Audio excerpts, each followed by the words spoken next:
Weird.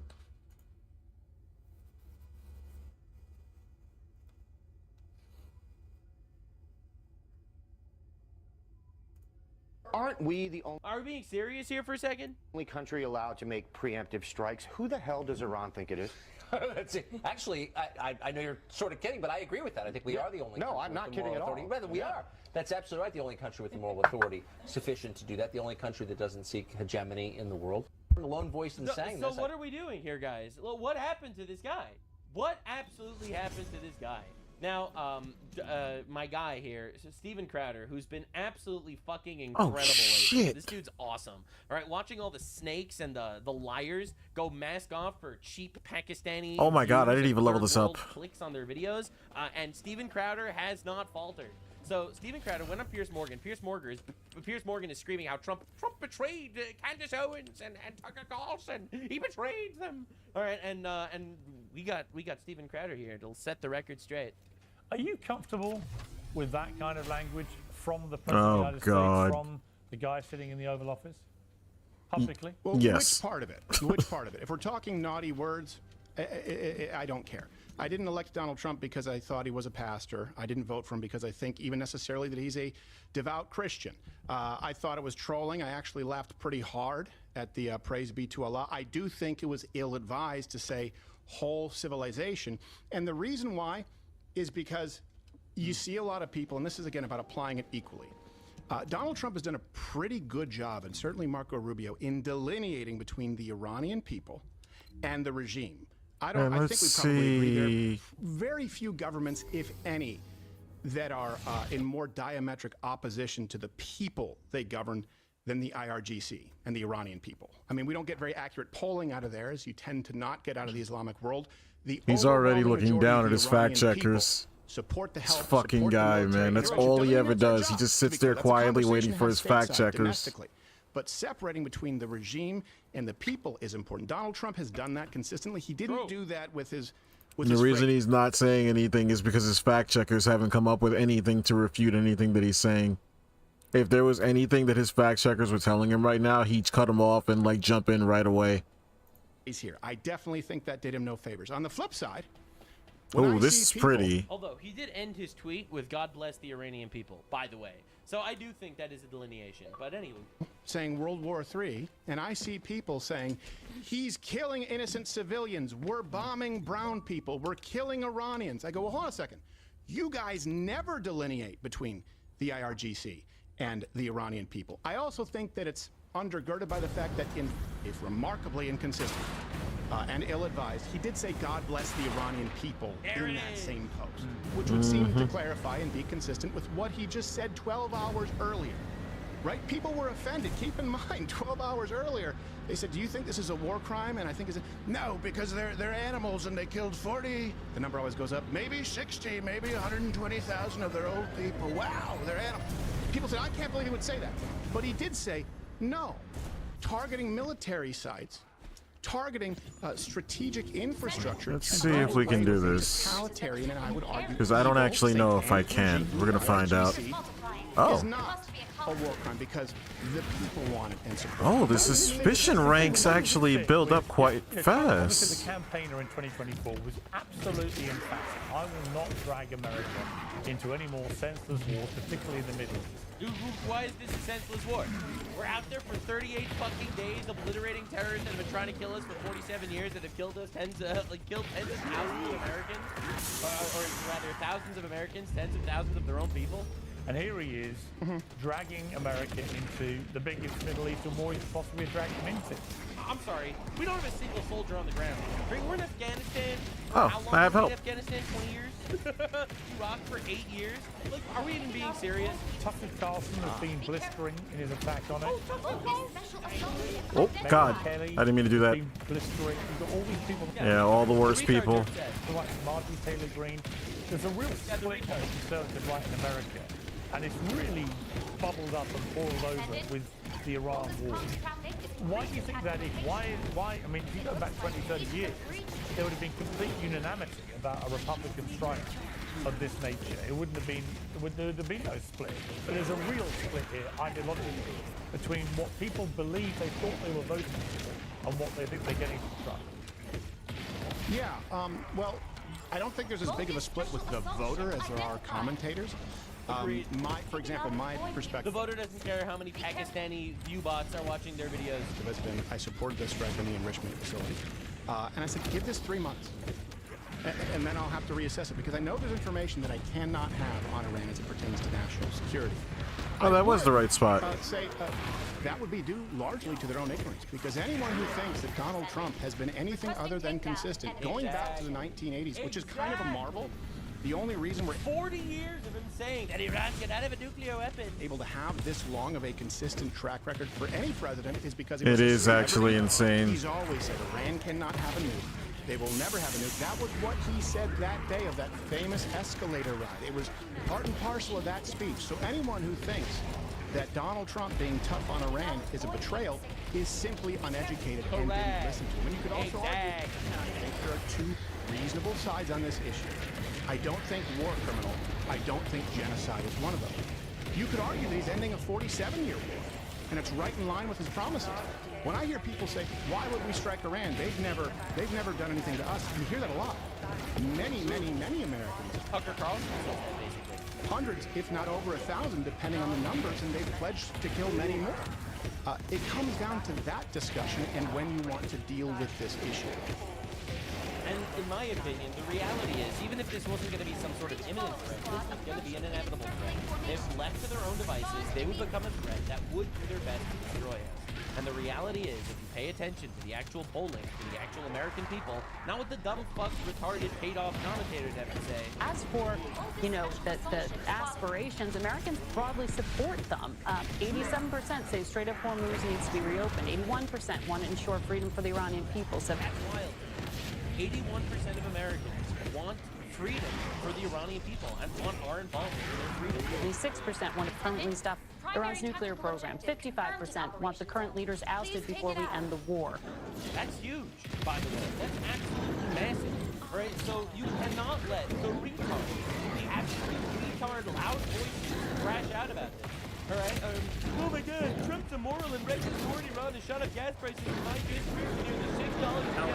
It used to be $4 something for the illegal, immoral war in Iran. It wasn't illegal, it also wasn't immoral, and you are a foreigner dictating our foreign policy. And it's tiring watching these retards.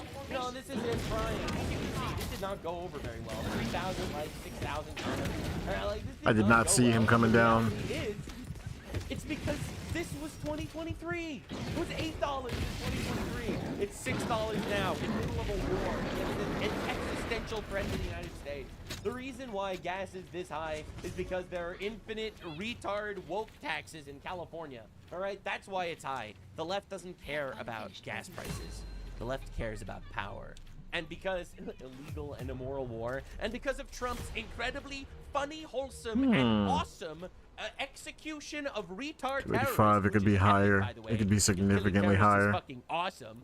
You would know if you were an American, you would also support killing terrorists. But It's also you clearly 10 do not. minutes. So you clearly do not like this idea of killing terrorists, which makes me dislike you a little bit. But yeah, killing terrorists, awesome actually. Grow a pair. Now, it's not easy keeping foreigners out, it seems. But Donald Trump is making a pretty good work about it. An Examiner reporting new DHS data show last month zero illegal immigrants released into the United States after being caught at the border. This is what we call a colossal absolute W. We did not need new policy.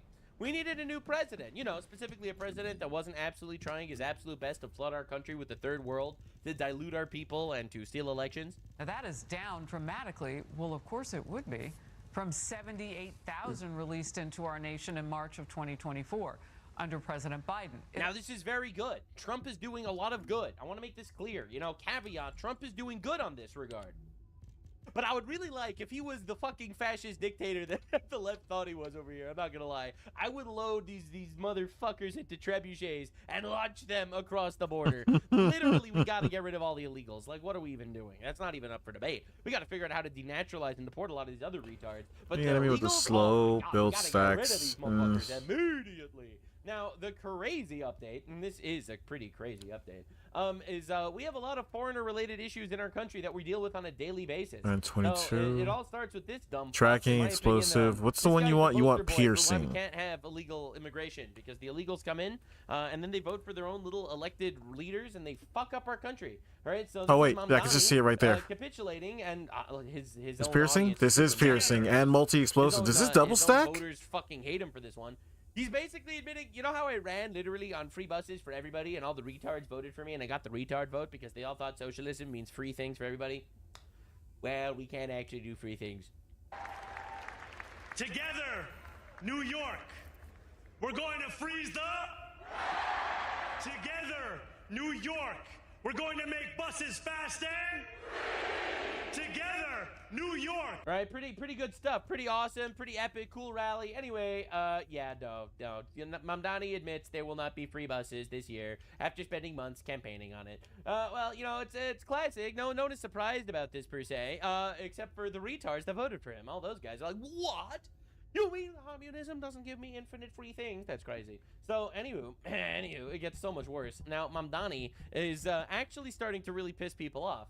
You know, normally the mayor just kind of does this thing and it doesn't really affect your daily life. But Zoran Mamdani is signing emergency orders banning Americans from celebrating July 4th.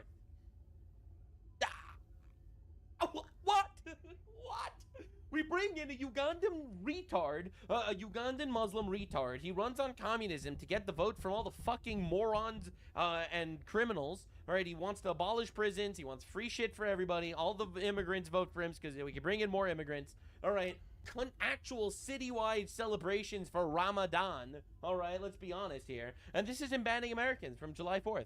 Times Square, a ball drop is planned to celebrate America's 250th birthday. But thanks to Mayor Mamdani's emergency order denying permits during the World Cup, the public isn't invited to attend. Isn't that awesome? So our famous communist won't allow people to come up and see and celebrate 250th years for the U.S. He needs to go. Is this America? Is this really New York? Where we at? I think that's really sad. Yeah, I think that's very silly. Oh. Jane, you'd imagine it should be allowed. It's something we're celebrating, right? So it's supposed to be open for people to come in. New Year's Eve, everybody's out here allowed to be here, so why can't it be that then? We have to... Fantastic question. You mean during Ramadan you're able to close down all of New York City, but for July 4th you have to start banning Americans? Like, live our lives. Can't be afraid. I should probably articulate that I'm a Canadian. That would never happen in Canada.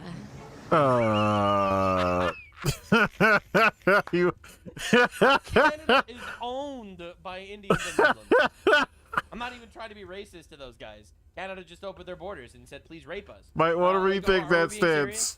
The public should be allowed to go. I think that should be something that everybody should be included on. I mean, that's a big milestone in our nation's history. Kind of frustrating because Yeah, you say the rest of that sentence. You know what he's about to say.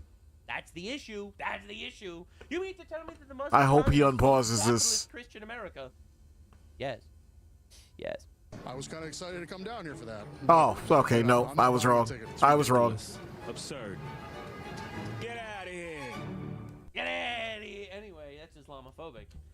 So yeah, anyway, so that's New York now. That's just life in New York. You elect a foreigner that hates your country and hates your culture, and that's what you get. Well, thank God I am no longer in New York. I moved out years ago. Now, there was a stabbing that just happened in New York, and this was left at the scene. Apparently, multiple people were stabbed. Honestly, horrifying situation at Grand Central Terminal. Zoran Mamdani releases a statement basically saying, killing people, bad. Stabbing people, not very good. And he doesn't give any details, of course. He doesn't have anything to say. Which tells us what it is. They're hiding the name. They're hiding the identity. We know. We know. Look at the knife. We know. We've seen England. We've seen what happens in England. We know what happens. I'm not gonna lie. Listen, the knife class is a specialty for specific sects of terrorism. Don't want to be racist or Islamophobic here or anything, but you know what? We can play our favorite game. Who's that terrorist? Was it A, transgender, B, a Muslim? It was a Muslim. That's my bad. I'll put it all on Muslim. Anyway, moving on. That was just a little nice, fun little bit of racism for you guys. But don't worry, because apparently it gets even worse. This is Sneeko, Islamic streamer and complete utter fucking retard extraordinaire. This is him walking through New York City. I have a collab on Tuesday. I'm supposed to do. It was good. It was good. Yeah. Yeah. This is him with his fellow Americans because he's a based right-wing red pill guy that all the based right-wing people like.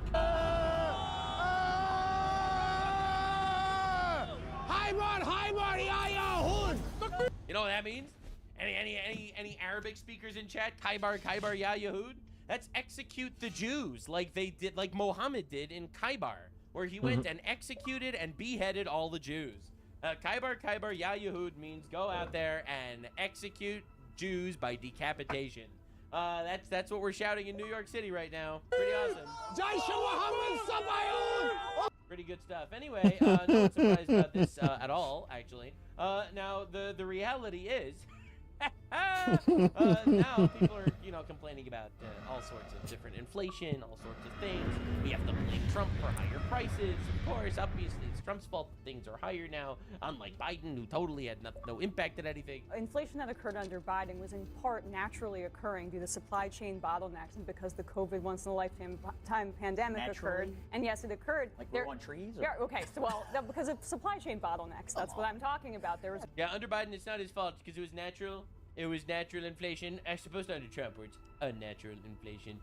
Now, the U.S. let in 4,499 refugees since October. All but 3 were South African. White South Africans that have been getting seemingly genocided by the black population in South Africa. Those are all of the refugees, except for 3. Those are all the refugees let in under Trump's term. My God. Shit.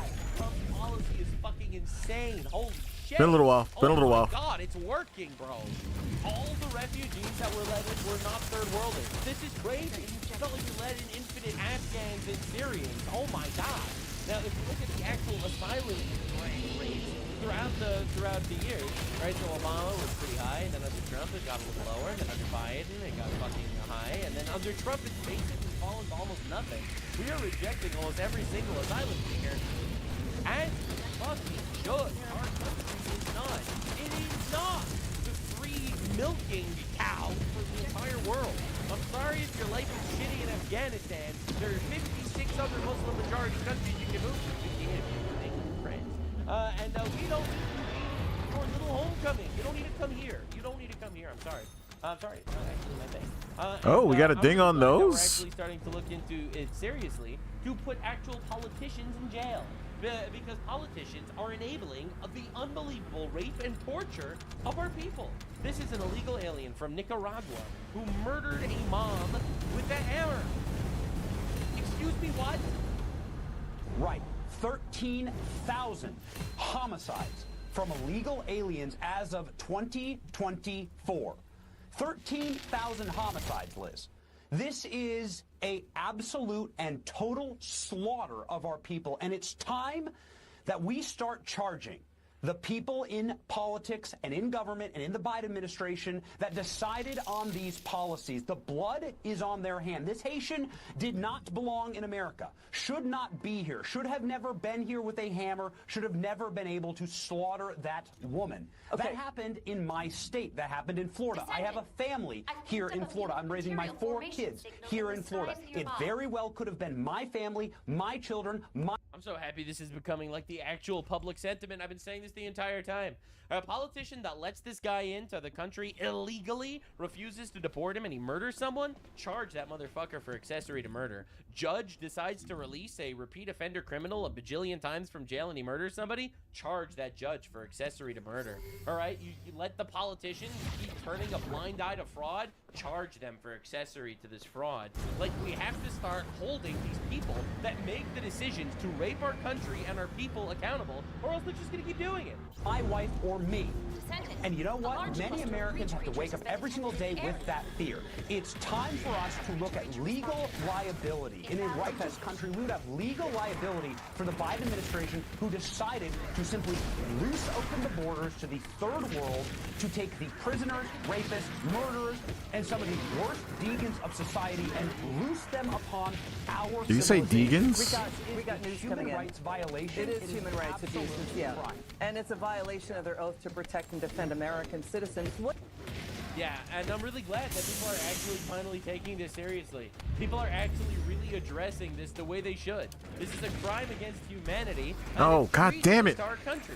And yes, these people should be held accountable.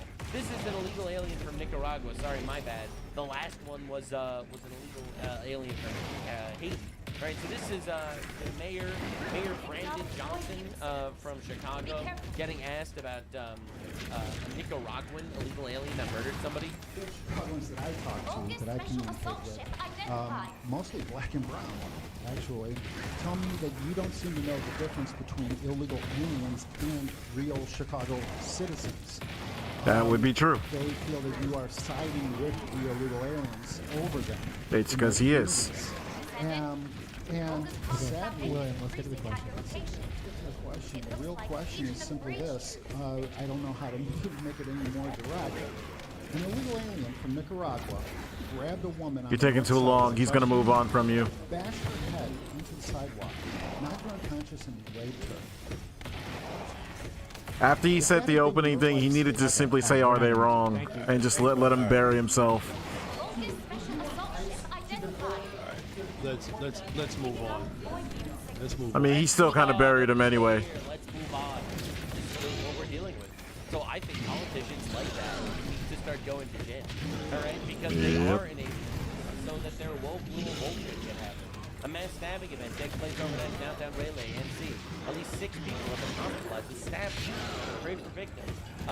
This is just unbelievable. And it's always North Carolina, dude. North Carolina is a shithole these days. So much, let's say, rowdy folk of nebulous ethnic background. So Palestinian student Mahmoud Khalil. All right, student. This is Interesting. a 35-year-old student, right? Student, because he has some sort of fucking visa that makes him impervious to any form of penalty of anything. This dude is in our country chanting pro-Islamic shit all the time, organizing all these radical Islamic rallies. They're attacking students on college campuses. He literally wrote an article in his little school paper talking about how he wants to end Western civilization. But he has a visa, and he's here, and this dude's been going through the ringer every single day. He has a new court case for something, and finally he lost. And it looks like we're actually going to be able to finally get rid of this guy. Now, another fundamental issue with the unfettered migration is the fraud. The fraud is just astronomical. All right, from the Somalis with the bananas and rice and fucking in Minnesota to the California shit show. Hello? People are finally actually getting arrested. Nick Shirley. Why did nothing come out right there? That was weird. Met up with Scott Besson to actually discuss with him how we are going to be taking steps to arrest the fraudsters. I think that's awesome. I think it's just awesome. He's talking to the right guy. $250 to $500 billion, so roughly 10% of the total federal budget. Is it fair to say that? So they're estimating 10% of the total federal budget is going to fraud. And then they just want to leave you dry on taxes. It's like Zora Mamdani can't have free buses. Yeah, oh, we can't have it. The past 4 years, we are getting looted from fraudsters. That's 100% accurate. If you're receiving public assistance, how do you have a Mercedes? How do you have a BMW? So we will track that down. Today, we're here at the Treasury of the United States. It's essentially the Bank of America. As over $6 trillion essentially leaves this building each and every single year. Right now, with the fraud that's taking place here in the United States, they came up with a new fraud task force, and the Treasury is doing stuff different that they haven't done before to make sure that fraud is not taking place. Today we're going to be interviewing with the Secretary himself, Scott Bessent. Dude, this is freaking insane. Damn, Nick, man, you can't pronounce anything, bro. Differences like this. You know, with Gavin Newsom slandering this guy, it only just gives him more power to interview more people and bring more attention to the fact that we are being pillaged and raped. And this will be super important for you guys to understand what's taking place here inside our country to prevent fraud from taking place. And right now, on the website, antifraudclub.com, we just released brand new hoodies right here asking, where did our tax dollars go? They actually kind of go inside this building. But now you can become an anti-fraud taxpayer club member. Just go to antifraudclub.com and you can go ahead, purchase a hoodie. I love how the left is like dying on the hill of like, no, actually fraud is good. It's like, it's honestly insane. You know, hey leftists, who do you support more? American citizens or illegal aliens? And they're all like, illegal aliens. Oh, leftists, are you against fraud? It's like, you're a pervert for even questioning Somali daycare. And you can also sign up to get exclusive emails each and every single week as we report on the fraud taking place here inside our country. Yep, definitely need the crit damage. Essentially the Bank of America here. You control the money and over the treasury. Now with what you guys are doing with fraud, how are you guys going to be going about? Ah, shit. We just released a new whistleblower program as well. That's really unfortunate, man. And 20% of the GDP of the U.S. comes through Washington, D.C. every year.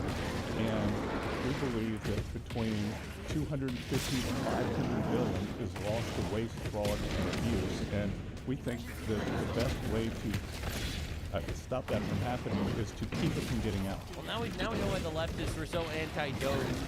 Right? Doge started and the left lost their fucking minds. Because once you try to call it back, that one hurt.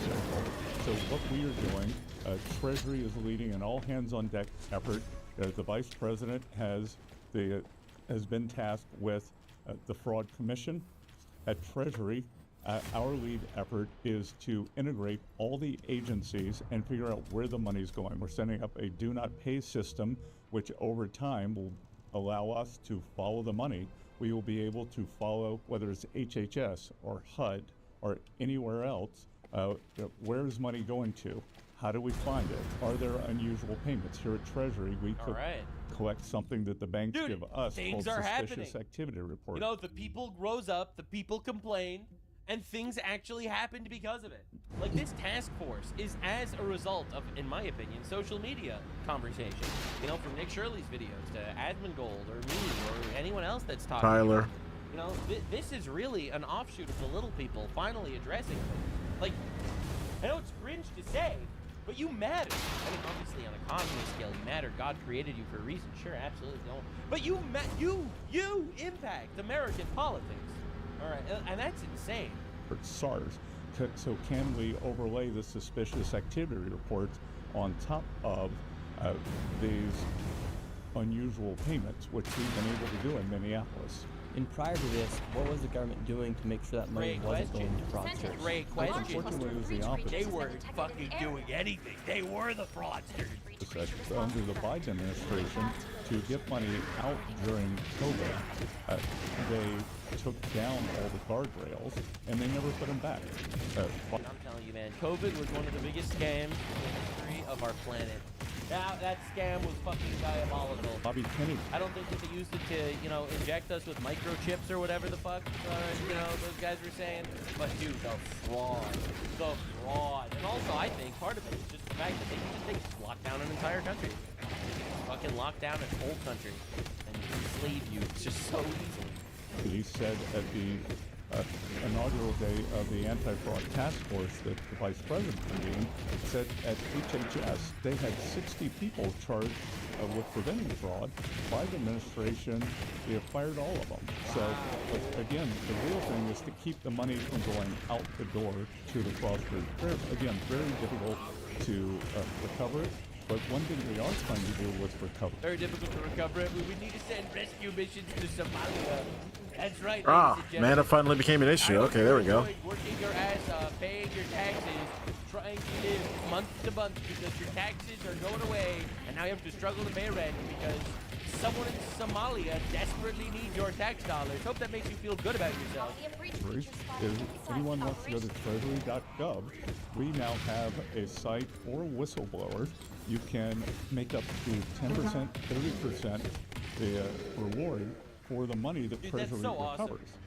That's crazy. Interesting. It's like a bounty hunter program. Yeah, it basically is, actually. It's incentive for people to actually speak up. So nothing comes out of the pockets of the American taxpayer.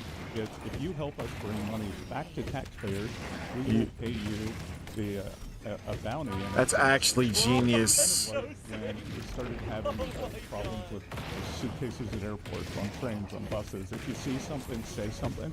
So what we're asking American citizens to do now is, if you see something unusual, say something, and we can reward you for it. Is it fair to say that for the past 4 years we were being looted It from remains to be seen how that's going to age, but on paper, that's a really fucking smart move. People are the most generous in the world, but American society, all societies and communities are based on trust. And if you lose not all societies. trust at the very basic levels, if the citizens don't trust each other, Like, this is going to get bordering. Some people are going to take this into racist, man. That's not how I mean it. But before British colonialism, Zimbabwe were people in little mud huts throwing poop at each other. During colonialism, Zimbabwe was a flourishing city, a city of houses, brick and mortar houses, flowing water, fresh water. After colonialism. Of course he did that. I swear to God, man. Okay, whatever. It refilled right away. The wrong way. I don't even. The point is, not everyone is generous. Like, you know, some cultures are less generous than others. then you can have a community. So we're trying to bring that back. Yep, right away, every time. 3 years ago, and I want to start a That is so annoying. How easy would it have been for me to get money from the federal government? Well, we're a daycare, a learning center, for instance. In most cases, the federal government does block grants to states, so they dump it down into states. And what you did in Minnesota was an incredible job of uncovering what had happened. But it's very easy because, again, the way the money went out the door, no accountability, and prosecutions are very difficult too because, and the fraudsters know. They know that if they keep their How does this guy have a full health bar? $3 million that the U.S. attorneys don't have the resources to go after them with. You know, they want to have a big splashy 10 million headline. So it's like this whole ecosystem. It's like it does no damage. In Minneapolis, St. Paul, they learned how to do it. It was very unfortunate that charity and state support has turned into businesses and LLCs and boxes. Sorry, bro, that's not charity. I'm really tired of people conflating the government stealing my fucking money through taxes and charity. Okay, I am a religious man. I give charity. Oh my God, you are just insanely annoying, dude. That's what I do. My personal thing that I do myself. All right, and it's nothing to do. And that's aside from paying the government fucking infinite taxes. Retards are greedy bad. All right. So the reality is very simple, and it's that I let drive by the government, and then my tax dollars are not going to charity. They're going to government organizations, non-profit organizations, retard organizations. Thank you. Fuck off. Go fuck yourself. I'm going to teach the Ugandans how to have underwater butt sex and gay LGBT tap dancing in Nigeria. All right, and I don't want to fund that shit. I don't want to fund that satanic garbage over there. I really don't. You know, I don't want to give it to Somali fraudster, even the one that's not fraud. Like, think about how insane this is. If it's fraud, it goes to Somalia terrorist organizations. If it's not fraud, it goes to Somalia gay people. Right? Do you understand the level of bullshit that we're dealing with in this country? The fact that we have our roads are like actual shit, full of potholes and everything, and there's nothing we can do about it. All right? It doesn't matter that you're paying taxes. They're not gonna help you. They're not gonna shovel your snow. They're not gonna do anything like that. Right? They don't care about shit like that. That's not what's important to them. No, not at all. There was the fire. Oh my God, dude. They rebuilt 10 houses since those fires. 10 houses. Oh, it's the lag. That's what it is. What are you doing? Like, dude, charity comes from the heart. Like, bro, I'm pressing buttons and shit. To give. That's charity. Taxes are an obligation. They are inherently not charity. All right? And I'm really tired of the government constantly trying to think like, oh, the government's the good one. We're just redistributing. No, it's not charity. Fuck you. Sorry, I don't care if you're Republican or Democrat. All right? In my opinion, the Democrats want more taxes, so they're just bigger people. The Republicans want less taxes, so they're smaller people. All right, that's where I'm at. Get out of here, bro. And empty storefronts. Because in Minnesota, you had these daycares, $1 million, upwards of $3.6 million, but it was kind of in that area of $1 to $3 million, where prior they weren't even chasing after fraud that was over $1.5 million. Now will that fraud get chased down and really prosecuted? No, we are in the middle of that. We are actually going to the auto dealers, and we're asking to see the financial records for their finance subsidiaries. If you're receiving I don't know if that hit him. How do you have a Mercedes? How do you have a BMW? So we will track that down. Oh my God, dude. Much better job now. That is so annoying. All there is a government work just one talking. Whether it was the agencies here in D.C. or the money was passed on to the states. And what we're really going to push for is transparency, because it was some level of transparency that allowed you to go to all the... Dude, the lag, man. Yeah. Allowed you to go to the home health care. That's so frustrating. But I've spoken to reporters from all over the country. But let's take New York City, for example. Especially readers there, newspapers there. Oh my God, it missed. Mainstream journalists and I'm down. Journalists want to do the right thing, but the state or the city doesn't want to give it out. So we are. It's unacceptable, honestly. Like, if I'm paying my taxes, I should know where the money is going, right? Like, I should be able to understand what the government is doing with the billions of dollars that they're actually playing with, right? Like, just think about it. How unbelievable is this? And then they claim it's charitable. They're like, oh yeah, it's super charitable. They're not gonna tell you what we're actually doing with the money. We're asking for transparency, and I think every citizen should demand from their elected officials, whether it's a red state or blue state, whether they are far left, far right, right down the middle, that their elected officials give them transparency. Absolutely. And we want to make sure that this should be a law. I don't even think this is just about like, oh, I think that certain people should be able to complain to their politicians. This should be a law, man. This is our money. I worked for this money. This is my money. Now the government is strong-arming me into giving them the money. At least tell me what you're doing with it, man. Then you get a box. I need a box. Insane that it's not transparent. money is going to where it's supposed to go. Because, you know, as we saw at the round table out in Minneapolis, because a lot of times when these things get shut down, you know, the money doesn't go to autistic children like it's supposed to, or it doesn't go to our seniors who are supposed to be helped out. And essentially, if the government and if the local governments and state governments don't make the information public, nobody can actually go and do what I did in Minnesota, or go out and do the fraud finding. So what does it say about these local governments, state governments, when they don't want to make that information public? Well, it says that there's likely a daisy chain there, that, you know, where that there's political patronage, there are political cover-ups, you know, that there's some reason, because everyone that you swear an oath to your office, whether it's to your city, to your state, to your country, to do the best you can. And you know, if you're enabling, yeah, Zoran Mamdani swore on the Quran. This, you're breaking your vow to the people. Oh my! A politician breaking his vow to the people? Unheard of. Truly unheard of. So, you know. Yo, what are you gonna? You're telling me that politicians might not be truthful? That's fiction, bro. What are we talking about here? A good steward of capital would want to have the money go as far as it can. You would want to help the people in your district, in the country. So I think there's a big chance for a sea change here. And look, I hope the Democrats on the other side of the aisle want to join us in this, because you know, fraud is not political. This is the most bipartisan shit in the world, unless one party is in on it, engaging in fraud a lot more than the other. Imagine that we could save $500 billion. We could pay down debt. We could cut taxes. We could make sure the money gets to people who are supposed to. Is that my only 3-star? If that's a 3-star, I'll switch to it. They'll go out there and they'll tap dance. It is my only rooftop. 3-star. Yeah, I'll switch to it. Oh, I already had it on. Never mind. I'm an idiot. I can't believe this war was so expensive. Meanwhile, we're spending probably over 10 times what's on this war on fraud, like taxpayer fraud in the United States. And Bernie Sanders doesn't seem to give a shit about that.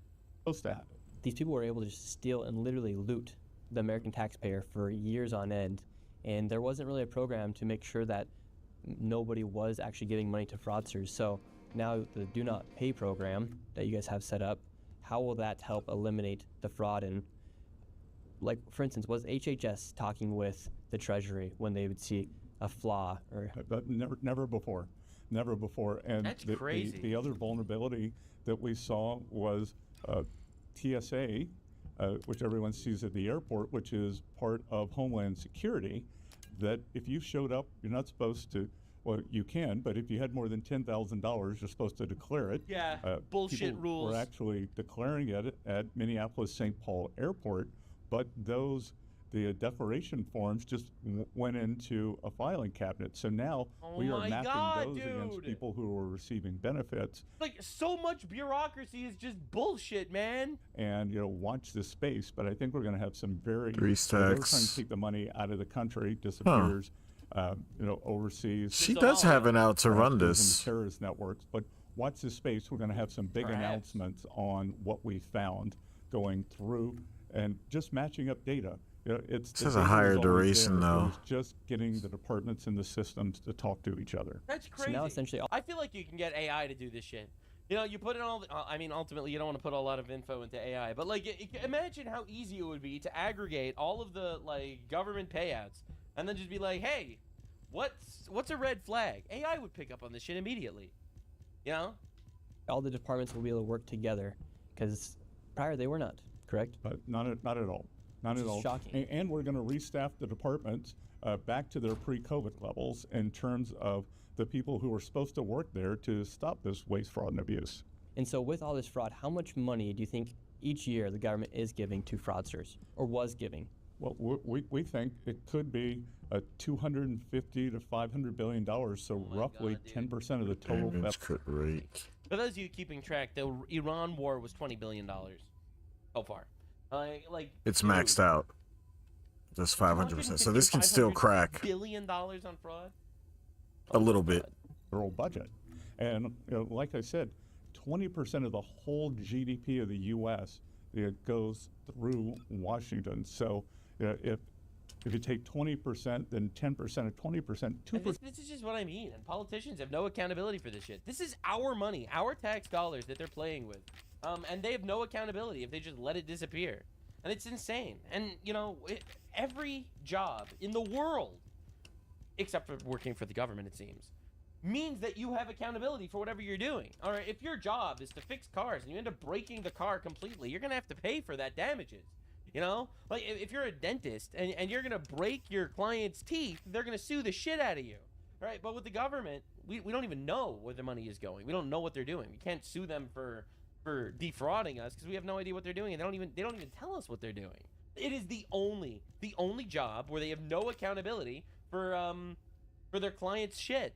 Percent of our GDP was being lost to these fraudsters. And again, it's a complete loss of trust between our citizens. And at the end of the day, as we approach the 250th, I think could try we should this. Reaffirm everyone wants to be a good citizen. They want to help their communities. They want to help their states. They want to.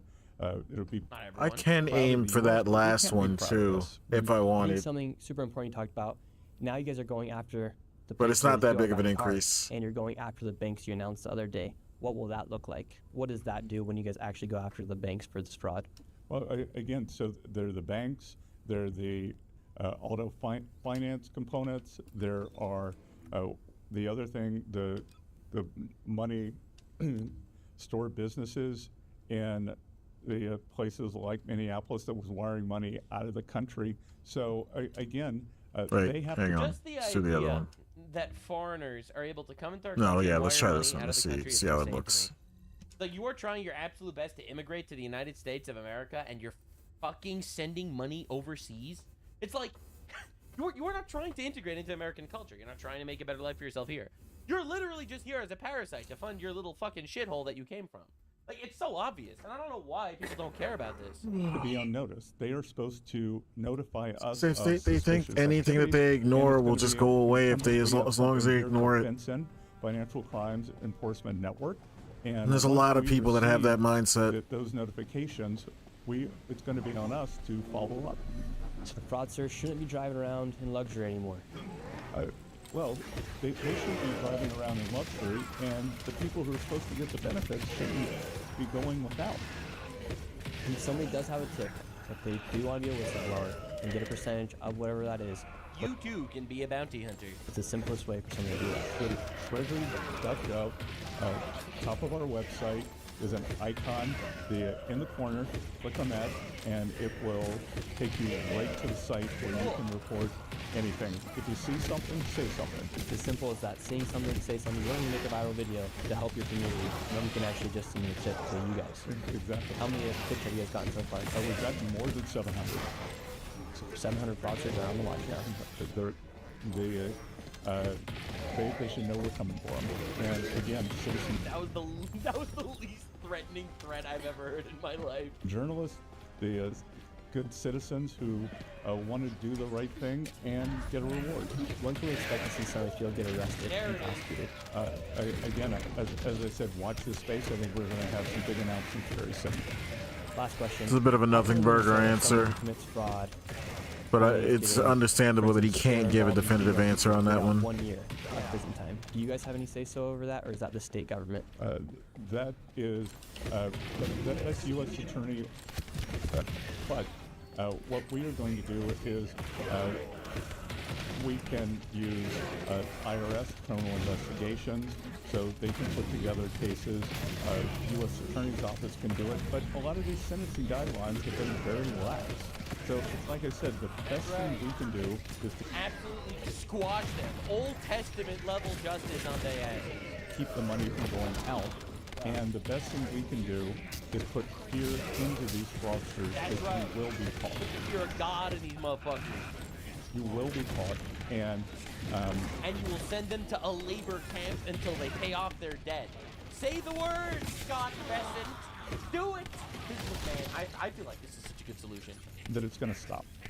Thank you very much. I do feel grateful that due to some of the work that one person in David, for instance, in Minnesota is able to do along my side, we actually have been able to create change here inside the government, which I think is a broader message to people here in the United States that you can make a difference for the country. And look, I think every citizen, like I said, the far left or far right, right down the middle, should demand transparency.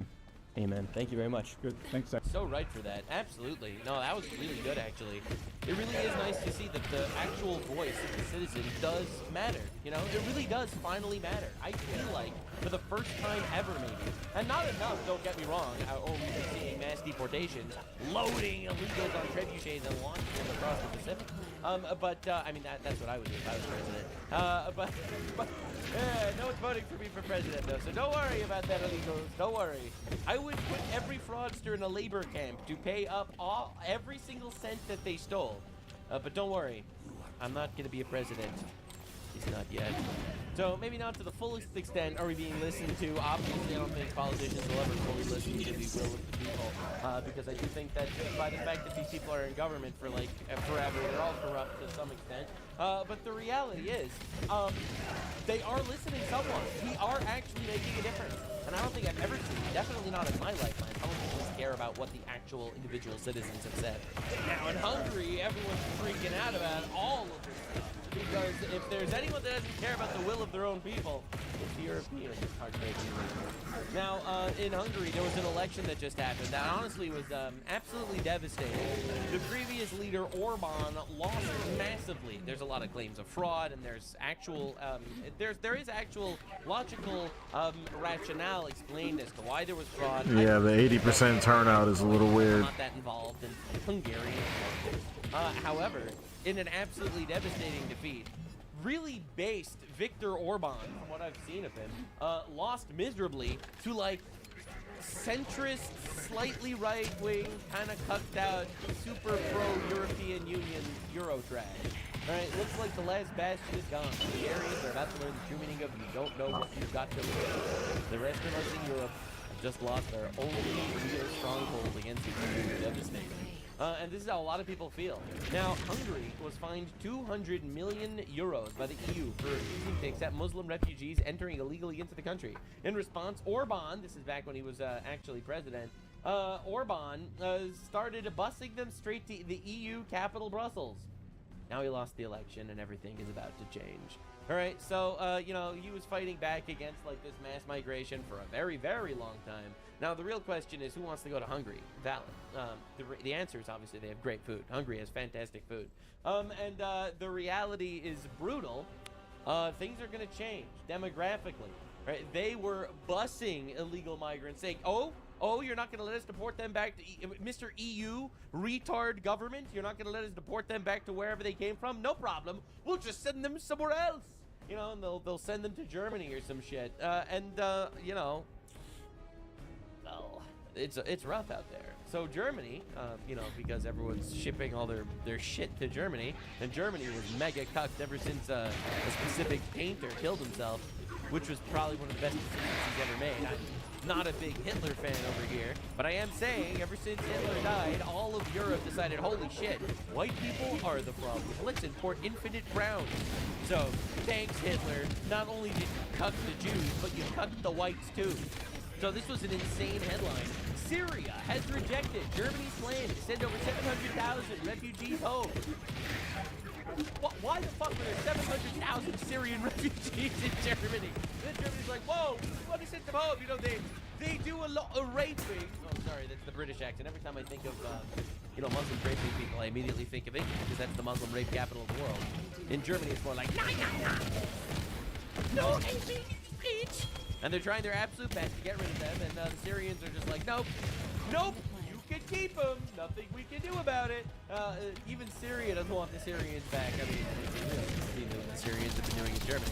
You know, they're bombing Christmas markets and shit. Islamic terror attacks have increased in Germany dramatically, as did the rape rate, coincidentally. And I love how Germany is just so absolutely cucked that they're going to be like, oops. Wait, did that hit? I guess Syria doesn't want him back. I Hit guess something. We have to keep him. You know, and unfortunately, that's like, no! You absolute cunt. Put them on a boat and send them there. Let them figure shit out. It's their people. I don't understand. Bro, the Euro cucketing is honestly insane. But I see a lot of headlines over here. Syria rejected Germany's plan to send them over. Syria doesn't want the Syrians back. There is one headline that is more correct than any others. Syria refuses to withdraw its troops from Europe. Much more accurate, if you ask me. This is the most accurate headline you could have possibly found. Syria managed to have 700,000 troops in German borders to be activated whenever they want. And the Germans are like, excuse me, sir, can we please return your troops back to your land? And they were like, no. And they're like, oh, completely understandable. Rape away, mein French. My friends, my Syrians, please rape away. No problem, sir. We will do nothing about it. You've told us no, and we will do nothing. They say 9, and this is 9. You know, honestly, what Germany should have said is they should have said, suck mine Nazi balls. No, I'm kidding. That was a joke. That was it. Come on, calm down, guys. All right, we make fun of everyone on this channel.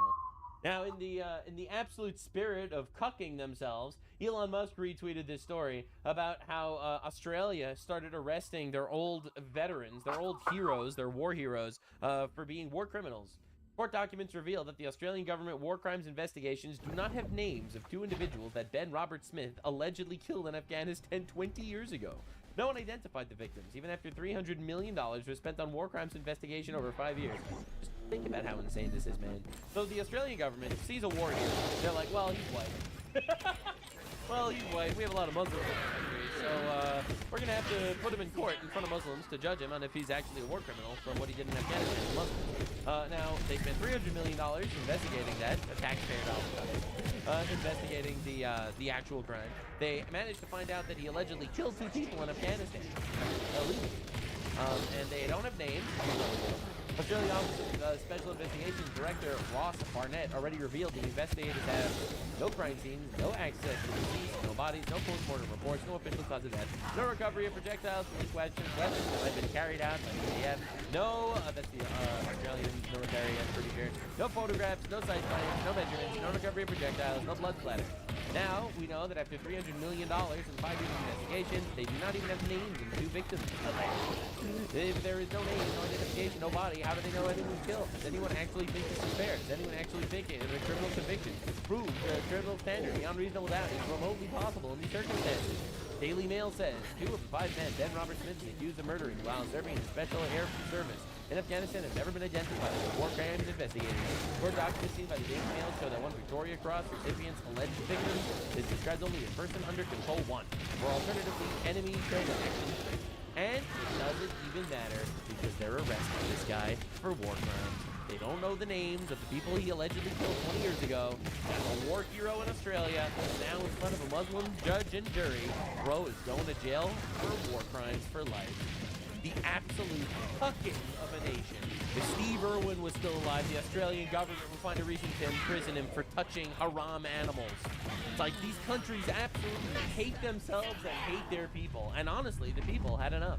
Apparently, there's been an entire war. I'm pretty sure this is in Ireland, where the farmers are going up against the actual military, fighting back, saying, "Yo, this is our land, dude." Like, everyone's so tired of like the little tucketing of the world. No one wants to deal with this shit anymore.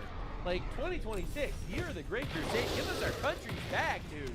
That's why I was honestly just shocked at the Hungarian election. Like the absolute devastating defeat. Ireland is going into its fourth night of fuel protests, and I guess like Hungary didn't know what they were losing. Right? Hungary didn't know. They didn't realize, right? Because they actually had a decent leader for the last 16 years. So they didn't actually really know the fact that what it's like under a centrist party. Oh, they're about to find out. Yeah, it's like England, centrist party. only are they fighting their own police or authority. Apparently, even their military is getting deployed to defeat their formers to protect their taxes. Dog! They're sending the military against the farmers? Since the war in Iran, fuel shortages have begun countrywide, where their truckers began blocking the roads everywhere, bringing their capital of Dublin to a standstill. As for several nights, the citizens are blocking the streets, with the farmers leading the charge. We have Galway 4, the fuel depot completely blocked from end to end, and we are not moving until we get a resolution to this current fuel crisis that's ripping through the country now.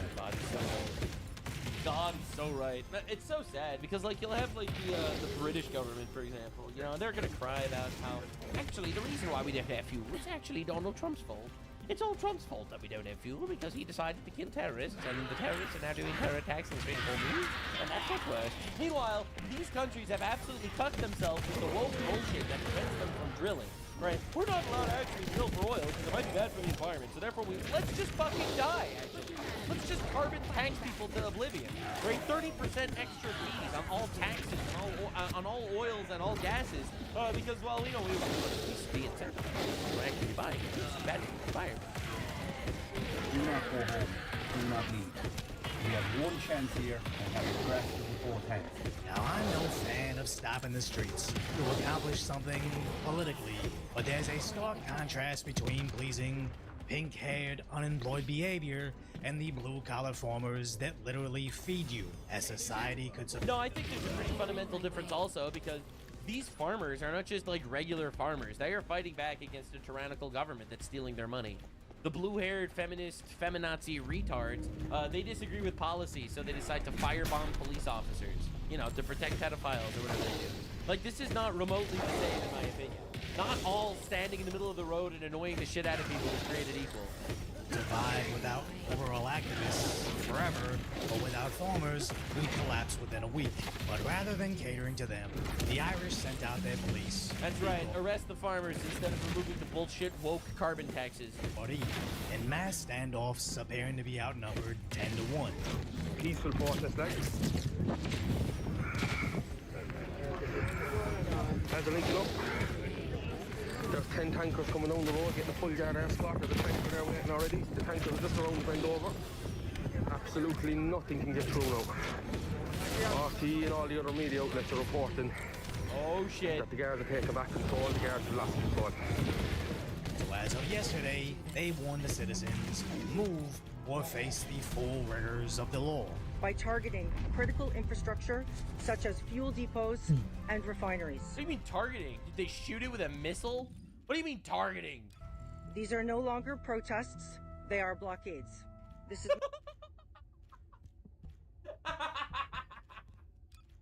Palestine protests literally light cars on fire and, you know, pillage little villages, all right? It's a peaceful protest. Truckers cannot afford to drive, so they stop their trucks in the middle of the road because of woke bullshit taxes. It's a blockade. A blockade, dude. It's not tolerable, and it is against the law. In dealing with protests, An Garda Síochána is now moving to an enforcement phase in relation to those impacting on critical infrastructure unless they desist and disperse from... You do realize, literally in England, There were Palestinian quote-unquote protesters that firebombed military bases and airports. And they weren't treated this badly. These blockades. And Garda Síochána is advising protesters to immediately cease blockades of such critical national infrastructure or face the full rigors. I of don't the law. have anything to put there Scare them anyway. away. Wait. Yes, I do. Fuck. I'm gonna have to do one. I misread that. Please peacefully remove yourselves from here. Thank you. What do we think, lads? What do the people of Ireland say? Damn, the balls on these guys. Eventually getting into small scuffles with their citizens. Get them off him! Get them off him! Get them off him! This will become a civil war at some point. The civil Unfortunately. war is really brewing, man. And you know it's going to be the government and the Islamic foreigners versus the natives.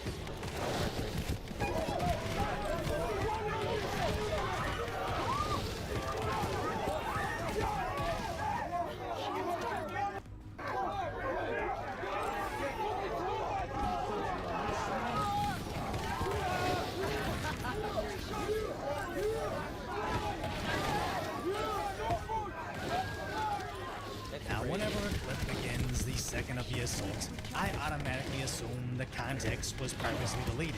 It still doesn't detract from the fact that these arrests will only make it worse, escalating everything as they're now their military. The numbers have swelled significantly. That's like all their military too. There are hundreds of people here, and they say they are not going away. The impact of the few blockades across the west of Ireland is really taking effect now. There's no diesel in Achill, no fuel in Balmullet, queues in Erris, queuing for fuel. There is a need to respond effectively. The Defence Forces will always and can always, through their mechanisms, through the aid to civil power, provide that support. That request was asked this morning of the Defence Forces, and they have responded immediately, and they will, of course, through engagement with the Defence Forces, respond in the most appropriate way. But where we have capabilities that the Garda Síochána may not have, and they've asked for certain capabilities for this particular operation, and we provide them the kind of Oh my God. with this operation the wrong way. This is big. I didn't even realize it was big. I need to be in the military. Like, that's crazy. Ireland is maybe weeks away from complete collapse, and their justice minister can blame outside actors all they want. It won't change the fact that at some point, the Irish government will need to serve the Irish citizens, as the protesters are nowhere near defeat. Because Ireland is egalitarian woke and everything. Like, it's crazy. Every time I see some shit come out of an Irish politician, I always roll my eyes. Not gonna lie, sorry if I have any Irish guys watching, but your politicians are fucking horrible, man. My answer to the army in the streets is we are actually a bigger army. So we're not afraid of the army. Whoa! The army will not move this protest, and if any vehicle is touched on that protest, there will be 10 more to replace it immediately. With people pointing out their prison capacity is less than 8,000, as at this point, this is still a genuine peaceful protest. The media can villainize the farmers all they want, but as allegedly the gaudy cars are running out of gas, the protesters are given passage to fuel tankers that supply emergency vehicles, and even ambulances are free to pass their blockade. Wow, This really seems... It doesn't really sound like a blockade anymore. It just sounds like good people caring about their country. Sounds to me like they're patriots. I'm not gonna lie. The Irish military has an unwinnable war, as more farmers are born in support. Enforcement have arrived in Killarney, lads, if you're on the way. This ain't moving tonight. Lock it up and solid. And for anyone that doesn't know, there is 1,000% an army recovery unit in the Garda station in Wexford. We need to block this place solid. Utilizing untowable logging trucks to block the roads, even bringing in little horse carriages, with kids driving in their own trucks for the cause. With UFC superstar Conor Look McGregor. how peaceful it is. No firebombing, no looting, no broken windows, no toppling monuments. Oh my God. It's like right-wing protests, and it's just like everyone loves their country and comes together. It's like left-wing protests. It's just like fucking terrorism. McGregor is now supplying food and support, but authorities are allegedly freezing the bank accounts of reporters. Yeah, I'm not surprised by that at all. That happened in Canada. I remember that very clearly. During COVID, there were truckers like, yo, we would like to drive during COVID. And the actual... I remember that as well. Draconian COVID That was a rules big in thing at that Canada time. We're like, no, if you drive your truck, we're going to freeze your bank account. And they did that. They did that to truckers across the country. Unbelievable act of fascism. Even though no one ever complained about that, and they'll just scream at Trump for fascism. Orders or something. It's almost like every single element of this is exactly the same as the Freedom Convoy in Canada, where the truckers block the roads over He brought it up. and mandates, so the Canadian government villainized, beat, and trampled anybody against them. Then not only debanked the protesters, but that's crazy. I totally did not know he was going to go there. Anybody that dare support them, showing that even though Ireland's protests are about the rising cost of fuel, it's actually an uprising that's been a long time coming. As of course their cost of fuel is an issue, but just highlights how the Irish are being crushed by taxes to fund immigration service. There it is, every time. And we Dude, Ireland is a nightmare. knew about Ireland's issues 2 years ago when a newcomer slashed several students. A year after that, the Irish anti-immigration movement has continued. Fast forward to this week, another mass stabbing occurred on Irish kids, where of course the Irish Times won't show an image of him, despite never having an issue showing someone's face before. As of course, hidden What's the inside the difference? article, the attacker is There it is, a Somali. exactly Irish. Dude, this is And even fucking when disgusting, posted on man. hyper-left Reddit, all the top comments were angry over his multiple knife-related cases, still being let out on probation and never being deported. But more importantly, talking about the cultural incompatibility. So Reddit immediately locked Oh, down of this course. conversation. You're not allowed to mention the fact that rapists rape.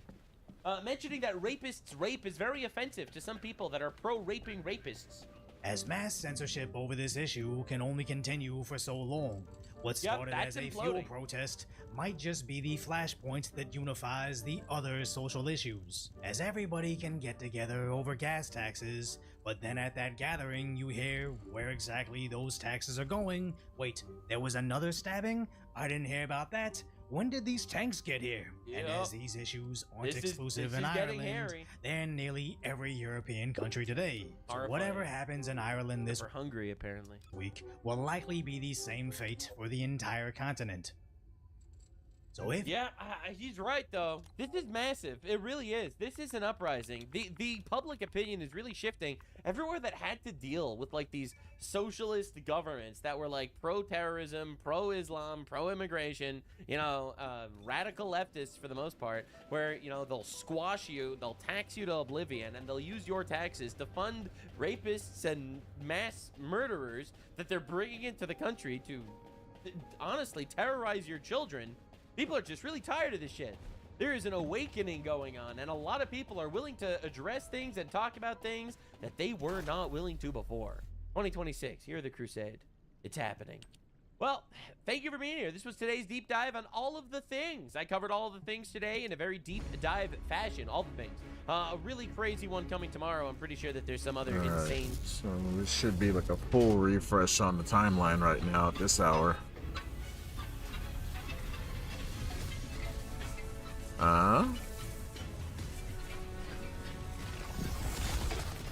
There's been a development on that Fable story too. All of a sudden they're starting to say that do I even want to look at this?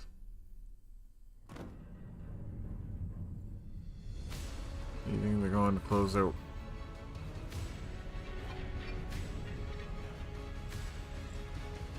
Where is he? Because I know he's going to pop up in here somewhere. It's going to piss me the fuck off. Okay, he's not in there. I'll give that a look. I'll give it a look. Most evil parents. Okay, we got a Caleb episode today. All right.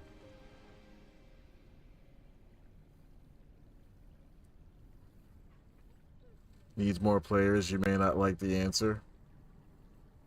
Kind of know what. Okay, so yeah, we got a full fucking refresh right out of nowhere. Maybe we mix it up a little bit. Put this second. I hate when he does that. Put this put this third. Caleb could be fourth. And we'll start with the really bad.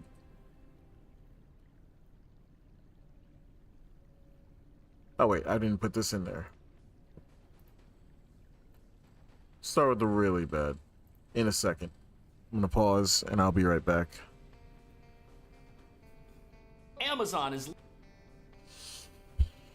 I'm gonna blow a fucking gasket at this point. BRB.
I'm back.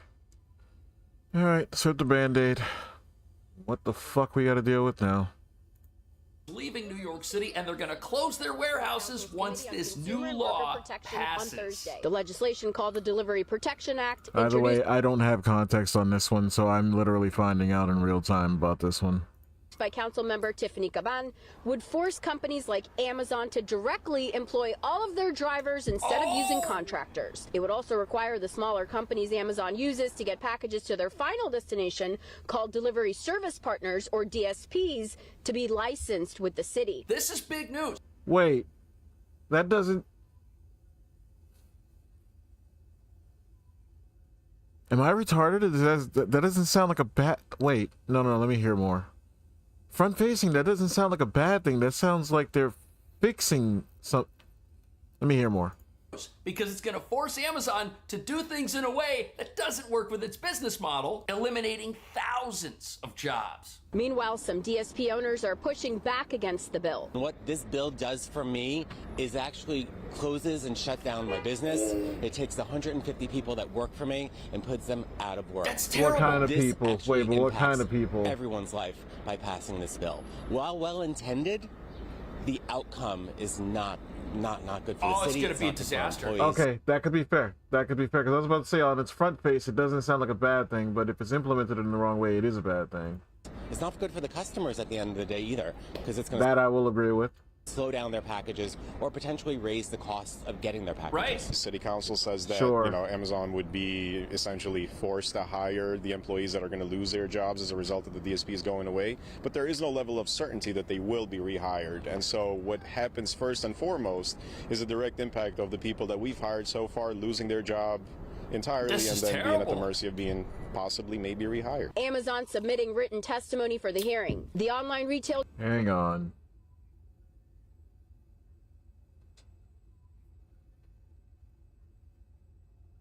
Closed it down, yep. Okay.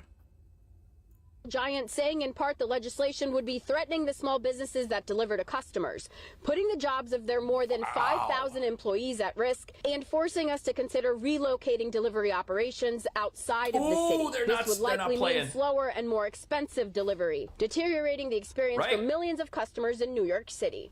Amazon also inviting city council members to visit the delivery stations to see firsthand what it's like before they vote on the bill. The bill does have majority support within the city council, and the next step is for the city council speaker. Okay, if this thing has support, what that means is that it's probably going to pass, because how do we expect a city run by a bunch of socialists with a communist mayor not to take the side of the people against Amazon? But who are the people who are going to lose their jobs? News 12 That's what I'm wondering. Dennis spoke to the people making sure your packages get to you on time. These are the guys that are going to lose their jobs. Good morning, good morning. You might have seen Tommy Gorman delivering your packages around Brooklyn. Ladies, how we doing? He's one of more than 100 riders rolling out of the Red Hook Amazon delivery station twice a day like clockwork. Drive safe, have a great day.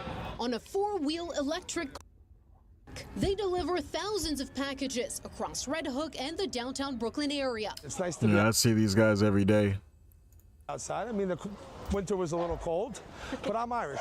These guys do a fantastic job. Yeah, they Packages do. get delivered in record time. I never miss my deliveries. They're better than UPS. They're way better than FedEx. And these are the people who are going to lose their jobs. Amazon isn't going to be able to hire them all. And look at this. According to the New York Post, if this passes, Amazon will probably relocate 10 of its distribution centers to areas just outside the border in New Jersey, Long Island, and in Westchester. Sweating the shade, so we're doing all right. Amazon started testing e-cargo bikes in Manhattan a few years ago and expanded to Brooklyn. Now they're growing their fleet even more. Obviously, we're on park now. These rarely I see around here. They still do like the big trucks with like 4 guys in them around my part. But I do occasionally see these guys like once a week, but I never see them actually like delivering anything. I just see them kind of, I would assume going somewhere. I don't want to say home because they wouldn't be driving this shit back home. I assume going back to the work facility. But yeah, these guys you see every single day out there walking the carts around and stuff.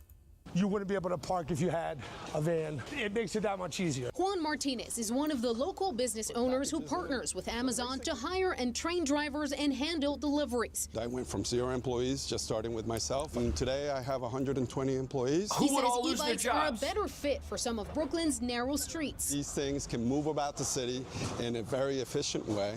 They are not hindering traffic. That's because they can ride on bike lanes, drawing pushback from some cyclists. Look, transportation advocates say they're happy. Look, I ride a bike in New York City. Do these things get in the way in the bike lane? Yeah, but they contribute to zero. Okay, but like to be fair, all of the bike lane people are assholes. They're just drivers on bikes. They're no different than the fucking aggressive drivers. They're the same exact way, but they're like that on bikes. The amount of people I see almost get fucking borderline killed like once per day because they don't look left or right when they walk into a bike lane is like actually ridiculous. Traffic congestion. Everybody gets their packages. Your truck with that thing on it that you ordered isn't stuck in the middle of Midtown somewhere, unable to get anywhere. They've got the best delivery model in the city, and the city wants to shut it down? To see efforts to limit delivery trucks. When you are riding a bike on New York City streets, one of the things that's most likely to kill you is a truck. But as more cargo bikes hit the roads, oh, she's telling you you're on the bike. To adapt. Okay, but to be fair, regular people on foot are equally as likely to get killed by the bikes. But I take their point. We need to ensure that we have much wider bike lanes. We also need more protected bike lanes and more bike boulevards just to ensure that everyone wait. You might want to dial that one back. They got a lot of space as it is. If they tried to widen that shit further, I think the drivers would fucking riot. An ability to get around safely on a bike. But in the meantime, I think even he paused when she said that. Keep an eye out for Tommy. I'll meet you guys down at the other end there, okay? In downtown Brooklyn, Shakti Dennis, News 12 Brooklyn. The amount of people that are going to have no job once this thing passes is unbelievable. And we're doing this to protect delivery jobs. It's going to eliminate them altogether. But ask yourself another question. Who would be in favor of such a thing? The introduction of a bill called the Delivery Protection Act, the New York City unions. Council. We're hearing the support of... Every single time it's always some fucking... Oh man, it's always named the opposite of what it's actually going to do. politicians who are introducing it for us. And we are workers showing that we stand together with each other in order to make this happen. It needs to hold Amazon accountable, trying to say that we're not one of their workers. They like to push it on the third-party company, which is the DSP. That's to cover them creates from jobs. taking accountability for job security. My one question would be, is the legal status of the people doing the jobs. That would be it. Safety and a number of others. I came today because it's important to show solidarity to our drivers. Their wins are our wins. So when they win, we win. It's important to be there for each other. They're greedy. This one's They dicey. have all the money that they could ever want. This They're one's pushing us dicey. pennies. They don't want to be responsible. So this is really important that we hold them accountable. Okay, I get it. Amazon makes a lot of money. Jeff Bezos is worth billions of dollars. But that's not what's on the table. What's on the table here is there's a specific way that Amazon delivers packages in New York City. And if you're going to ban the way that they do their job here, this law, instead of forcing Amazon to do things the way the activists say they're supposed to, is going to change the way Amazon does things in a way they don't expect. Carriers warn that on-time performance will suffer. According to the draft of the study, customers may wait longer to get their orders, and it will become harder to meet tight delivery windows. Here's the other thing. The legislation is going to require that every single company that works for Amazon, so this doesn't just affect Amazon, every company Damage is affected by equipped reactor attributes and arcade types. Contractors. They're going to have to have employees, so it doesn't just apply to Amazon. Is that a It change applies to they the made? companies. Amazon says they're committed to creating good jobs, supporting thousands of employers and local businesses, and I could try providing it. fast, affordable delivery. Yeah, this is the anti of affordability, which is what the mayor ran on, and I can guarantee you that as a Democratic socialist, he's going to do what Alexandria Ocasio-Cortez did. Remember when she blocked Amazon She from building keeps saying their headquarters here in names Missouri wrong. province? Same thing is going to happen. But The politicians who are in favor of this and want to force it through and make Amazon do what they want, they've got their own propaganda campaign telling you how horrible Amazon is. Watch this. On your break? Yeah, I'm chilling. Ugh, living the good life. I mean, you got the Amazon gig, delivering smiles. I don't know who's telling you that we're delivering smiles. I don't know, you see all these ads, but how great it is to work under Amazon. Oh, the ads. Okay, so you mean the ads that they pay people like $1,000 bucks? Seeing this cringe shit, I know exactly who's behind this because they do the same cringe shit with all their fucking ads. A pop to do? Wait, what are you talking about? They're like bribing people. We got like an email a few weeks ago telling us if you want to enroll in the sweepstakes to get paid, like talk about how much you love this company. Okay, it's a sweepstakes. You know? Not everybody I gets don't have the any money for you, but you want to give me the real deal? You know, the vans are falling apart. I've seen a van door literally fall off the side door. I've had where the transmission breaks down and it won't accelerate past 25 miles an hour. We have okay, what's the speed limit in New York City? 20 miles an hour. But that's why they're switching to the e-bikes anyways. And these jobs, they're going to cease to exist at all once this law passes. Manager, and they will have to let us know you got to hurry up. So you're telling me that you're wearing the Amazon shirt, you're Interesting. delivering the Amazon packages, Battlefield you're riding Mad around Bomber. in these vans that are falling apart. You got Big Brother surveilling you through artificial intelligence. That's wild. Oh god, all the buzzwords. Matter of fact, what do we do about it? You know what? I think we should pass the Delivery Protection Act. Oh, yeah. It's a bill Exactly. that would Yep, require there it Amazon is. to finally directly employ their drivers, which means taking responsibility. Taking responsibility for the pollution, the traffic, the vehicle crashes, the falling. Okay, that actually tells me everything I need to know about like which side is the right side on this. I think. Part van. What do you mean the pollution? They've got the e-bikes. They're rolling out the e-carriers all over the place. There are no more vans. They're getting rid of that stuff here. They're decreasing traffic congestion. They're employing thousands of people. How is this a bad 1.9? thing? I'll tell you why it's a bad thing. It's a bad thing because you have a profitable company. You have people making hundreds of millions and billions of dollars at the top of this company, and that makes the radicals, the communists running New York City very angry because everybody here has been conditioned to think that the only way they're going to get ahead is if they vote for other people's money. And you have to understand, when you watch stuff like this, it's an offshoot of this radical thinking, these programs, these laws that want to force businesses to do things their way or the highway, but the businesses say they're going to leave. Sure that everybody in the system is safer and healthier, whether you are the guy delivering the smiles or the consumer on the other end just wanting to be able to cross Who the now street has to pay safely more. in their neighborhoods. So call your council member and tell them to sign on to the Delivery 1000% the Nepos team is behind this one because it's the same cringe forced acting as it is on his promos.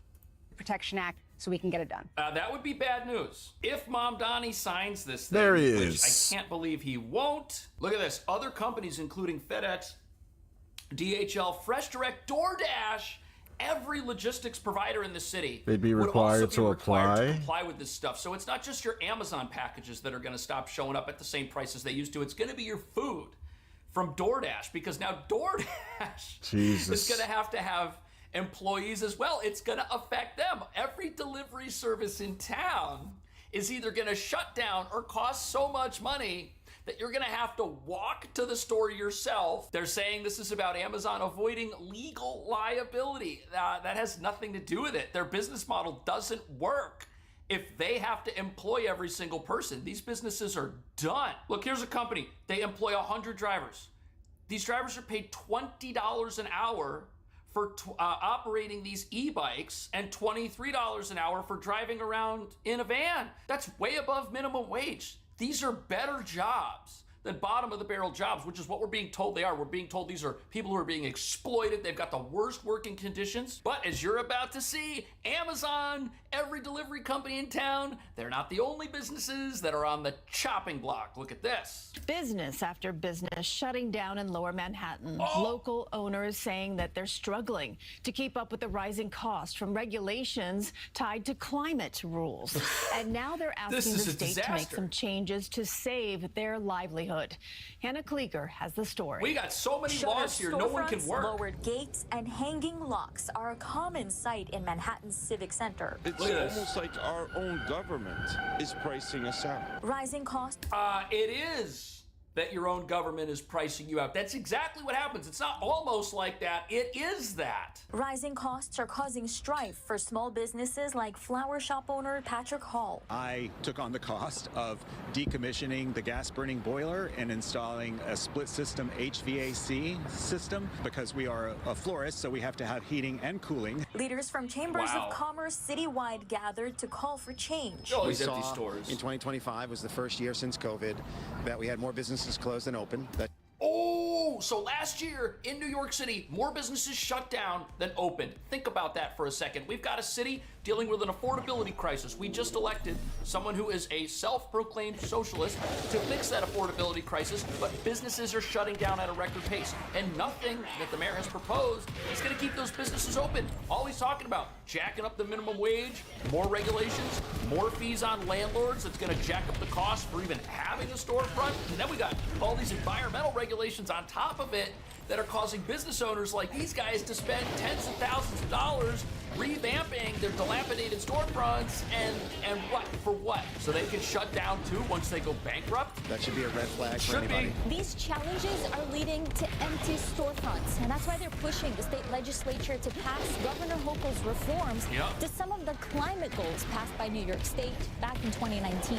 They say the climate law goals are too ambitious, and there are ways to move to cleaner energy while extending deadlines. The adjustments that she's asking for are reasonable.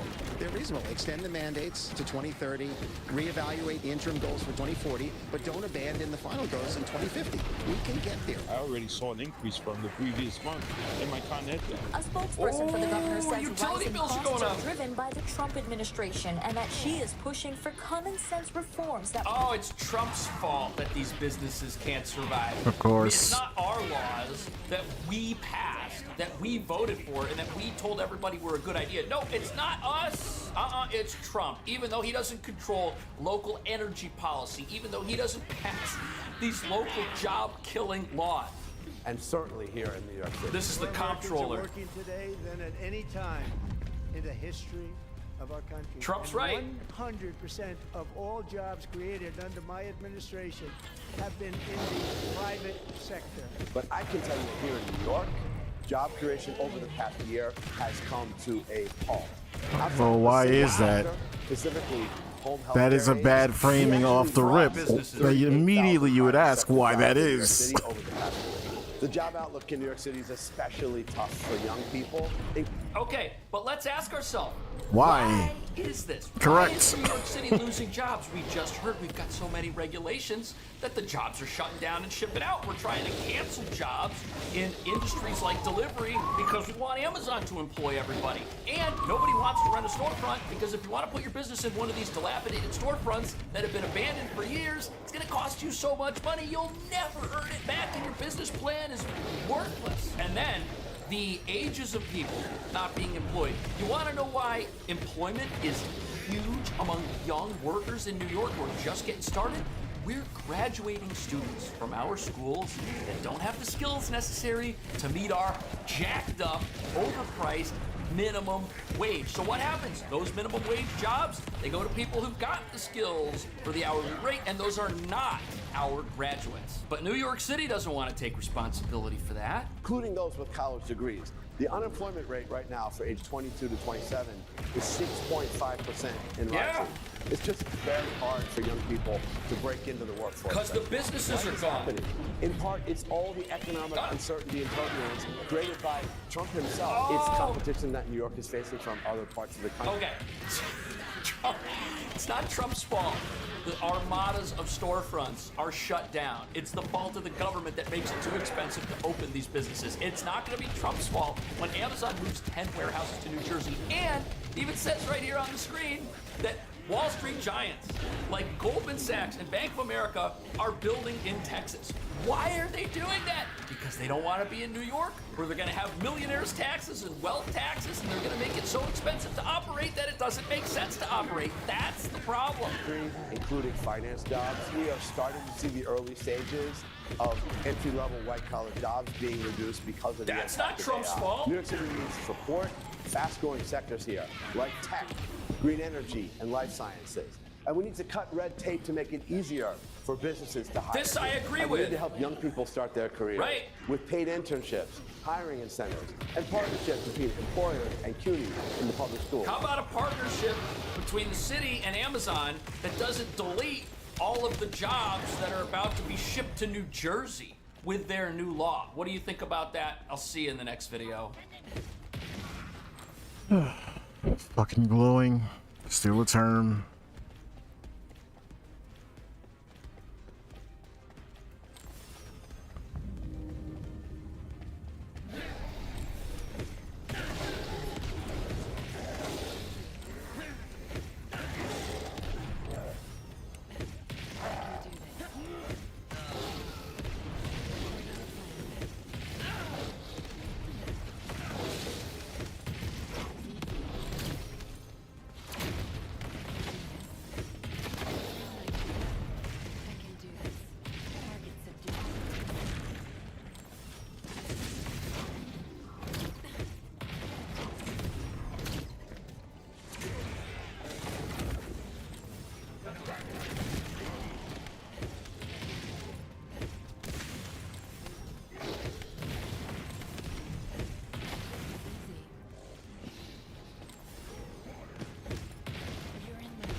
All right. I don't know that these are not really doing anything. I think we just stick with the standard, unfortunately.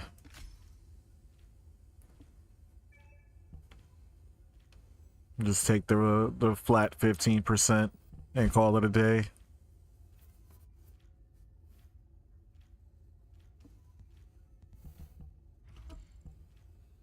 It's infuriating, man. It genuinely is. Are you excited to play my new game? No. Are you okay? I'm fine. I just threw up in my mouth a little bit. What's up, space pirates? This is your admiral, the Dread Pirate Dr. Disaster, and it is not hard to spot a game where the developers do not have confidence in their own project because they know that the fan base is not happy with it. They always employ the same tactic. Let's get out of here. As a prime example of what I'm talking about, take a look at Marathon. That game was supposed to... Oh, now it's all the way up to 71%. Okay, now it's actually showing the real number. Interesting. Where people were completely dumping on the game for a variety of reasons. Okay, so my shit is at a good spot. Slow gameplay to ugly design, and after a stolen artwork accusation, well, Bungie decided to push back the release date to this past March, claiming that it was to fix up the game, but they didn't change it enough, and sales have been shitty.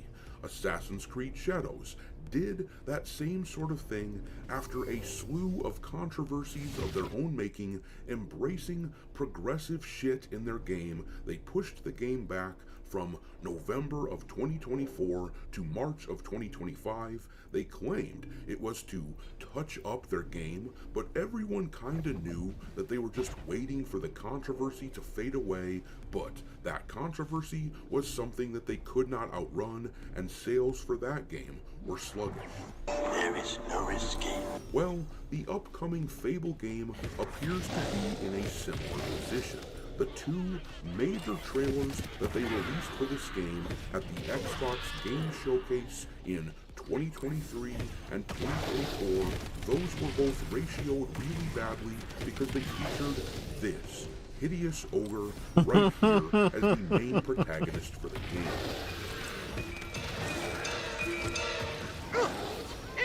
Well, originally, Fable was supposed to come out in 2025, but they pushed it back to this year because they claimed that they wanted to work on it some more, but the rumors were that behind the scenes they were adding a character creator mode in order to avoid the main protagonist being so damned unpopular, and lo and behold, a few months ago, they revealed that yes, they did have a character creator mode in the game. It's not an actual one. I really hate that we're framing it this way. Fable for a variety of reasons, and despite despite the fact Oh my that the God. studio who was assisting in the development of this game have seemingly moved off the project, somehow it sounds like Fable might be pushed back yet again, and it sounds like the game might get moved to 2027 now. Keep in mind that this is a game which is estimated to have started development sometime around 2018. They first revealed the game in a trailer all the way back in 2020. This really just comes off as another situation where the developers are trying to outrun the negativity they created for themselves by trying to force the ugly girl boss aesthetic onto the community. But eventually, they are going to have to swallow the meal that they made for No, not for themselves, nothing. no matter A how really good disgusting quality of it life might change that they could add for Nell is a way to have the Asive effect automatically apply when you hit a crit. Just keep spreading the mark over and over and over again so you don't have to keep clicking over and over again. That would actually be like massive, because then you could just spam click your abilities. And it doesn't appear to be that she already has that either.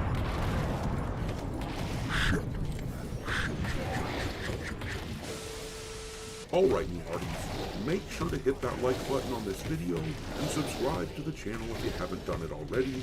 And if you are already subscribed, make sure that you are still subscribed to the channel. See, like if I just cast normally, it still does a lot of damage, actually, to be fair. Unwillingly unsubscribed.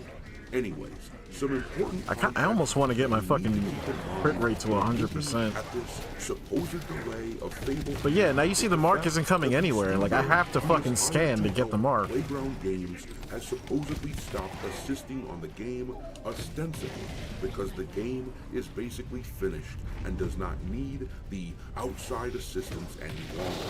Eidos Montreal was the studio that was doing this help, and that studio announced last year that they were working on a few projects, including the Fable reboot, and that as soon as those projects were completed, they would be announcing layoffs. Well, back in December, they laid off a bunch of people, and now, just 2 weeks ago, they laid off a bunch more.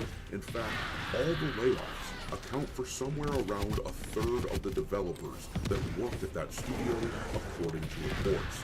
This suggests that they are no longer working on Fable, which suggests that the game is in a state where it is mostly completed.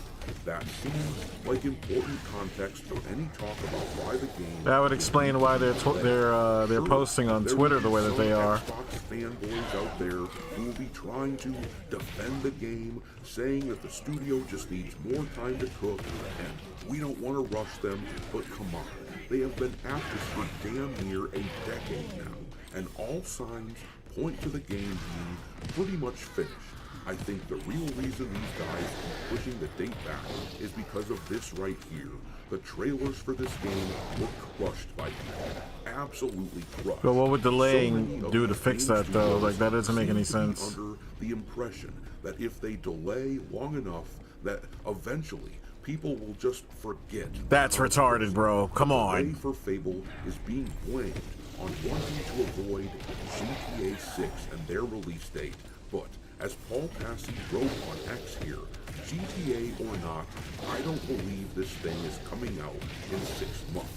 With all that said though, let's read about what we are hearing about a possible Fable delay. This here is from the outlet Insider Gaming, which I will link in the description. It says at the bottom, the upcoming Fable game from Xbox has reportedly been delayed internally. However, that does not necessarily mean that the game won't release in 2026. The Fable franchise was once a staple of Microsoft's early Xbox days. 25 That was a years long later, time the ago. Fable reboot is on the way with a 2026 release. However, a new claim suggests that the game may have been pushed back internally.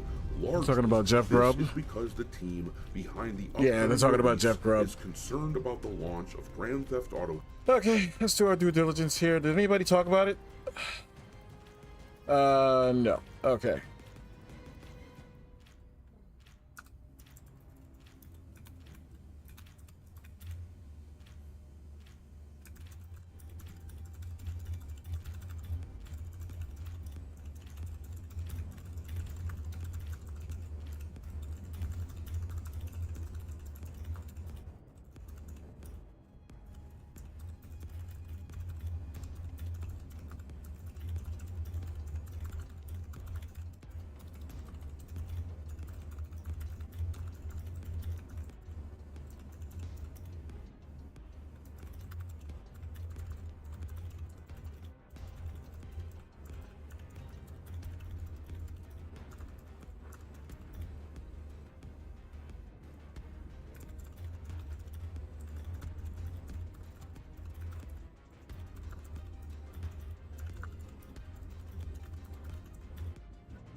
Okay, yeah, he said it right here.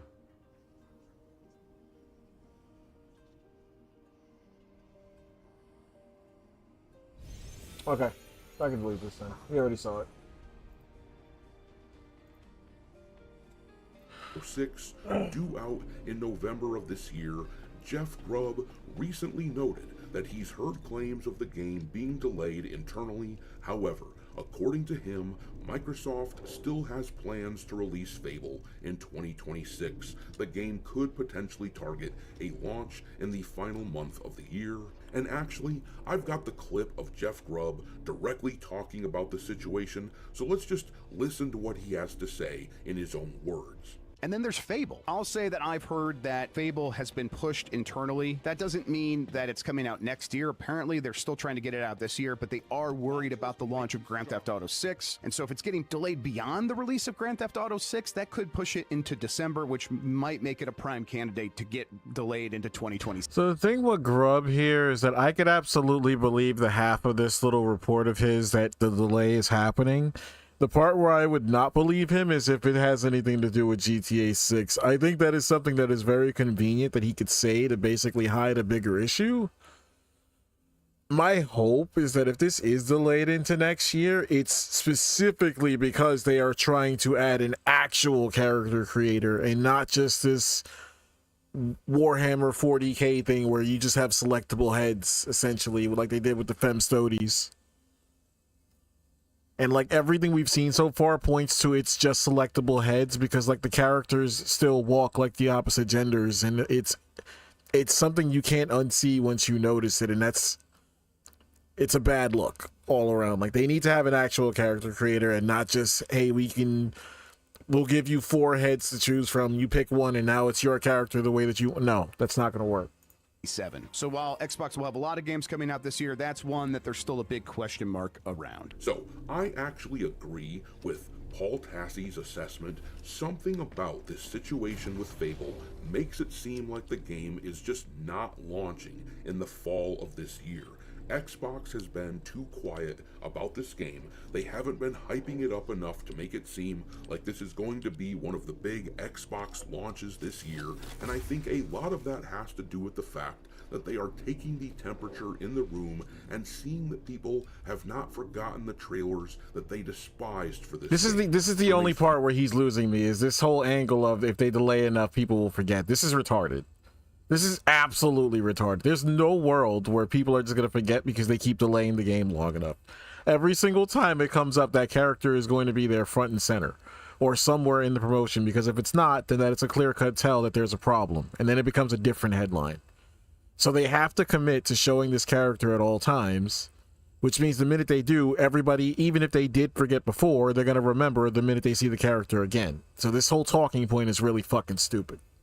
Few years ago, introducing a character creator in a very public way a few months ago is a sure sign that they have been feeling the heat and they are trying to combat the narrative that is set against them. Yeah, that part is accurate. Want to do the same that thing one part. Marathon and Assassin's Creed. I just don't agree with calling it a character creator because that's not what it is. You are picking from a preset. That is not the same thing as fully customizing your character with like dedicated options and stuff like that, where everything is like actually your choice for the most part, within reason, obviously.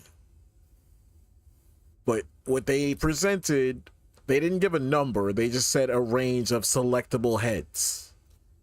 And when they showed it off, they looked like preset heads that had their characteristics already picked. That's not the same thing. And it's annoying that people keep reporting this like it is. Did. They want to push it back because their PR team thinks that will help.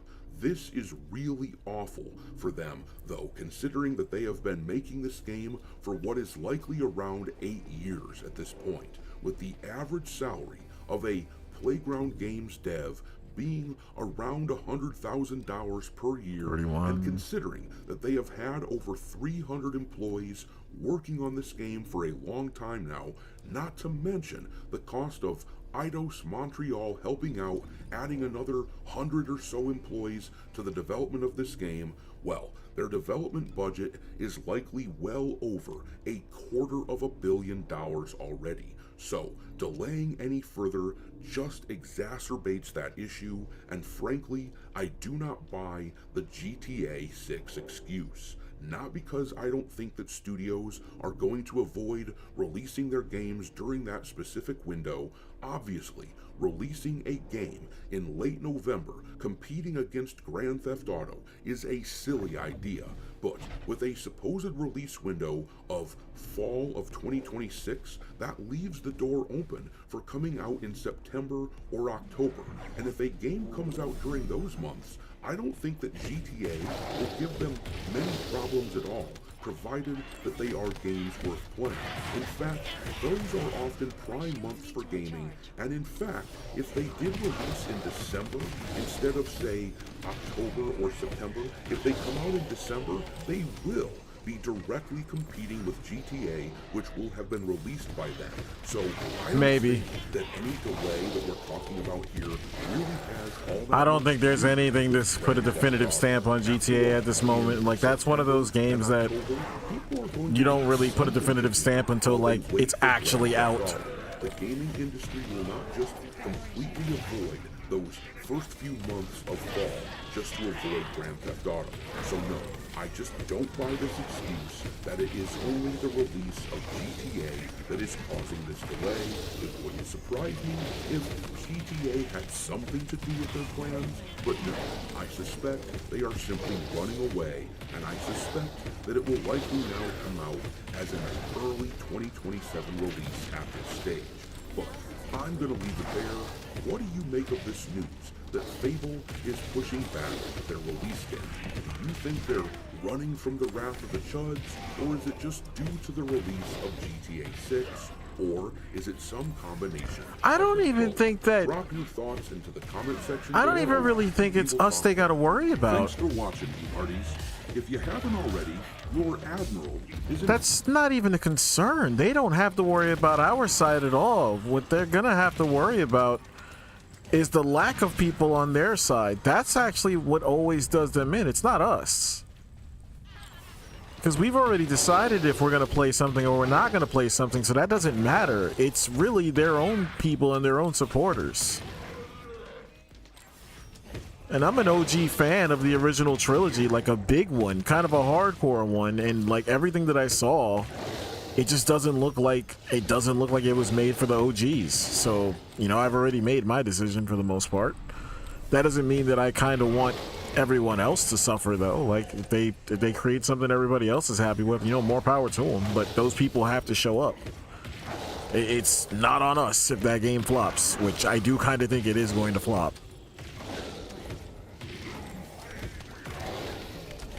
Like, for as much as you can dunk on PlayStation for all the flops they've had with like the live service stuff in their PS5 era, pretty much unanimously all being flops, with like the exception of like Helldivers, which really they didn't have anything to do with that beyond just publishing, so they don't even really get credit for that one, in my opinion.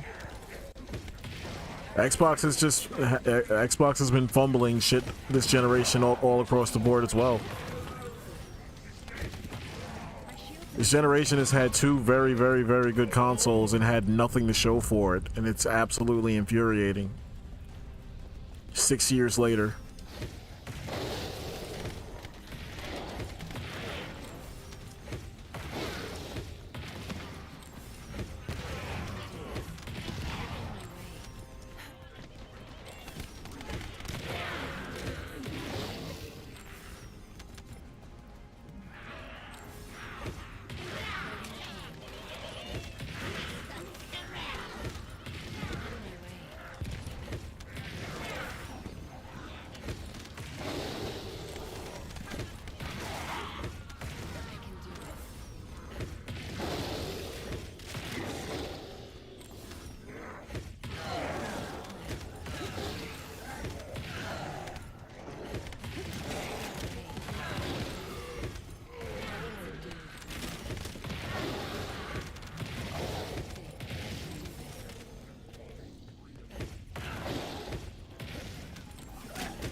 one more gets us to 40.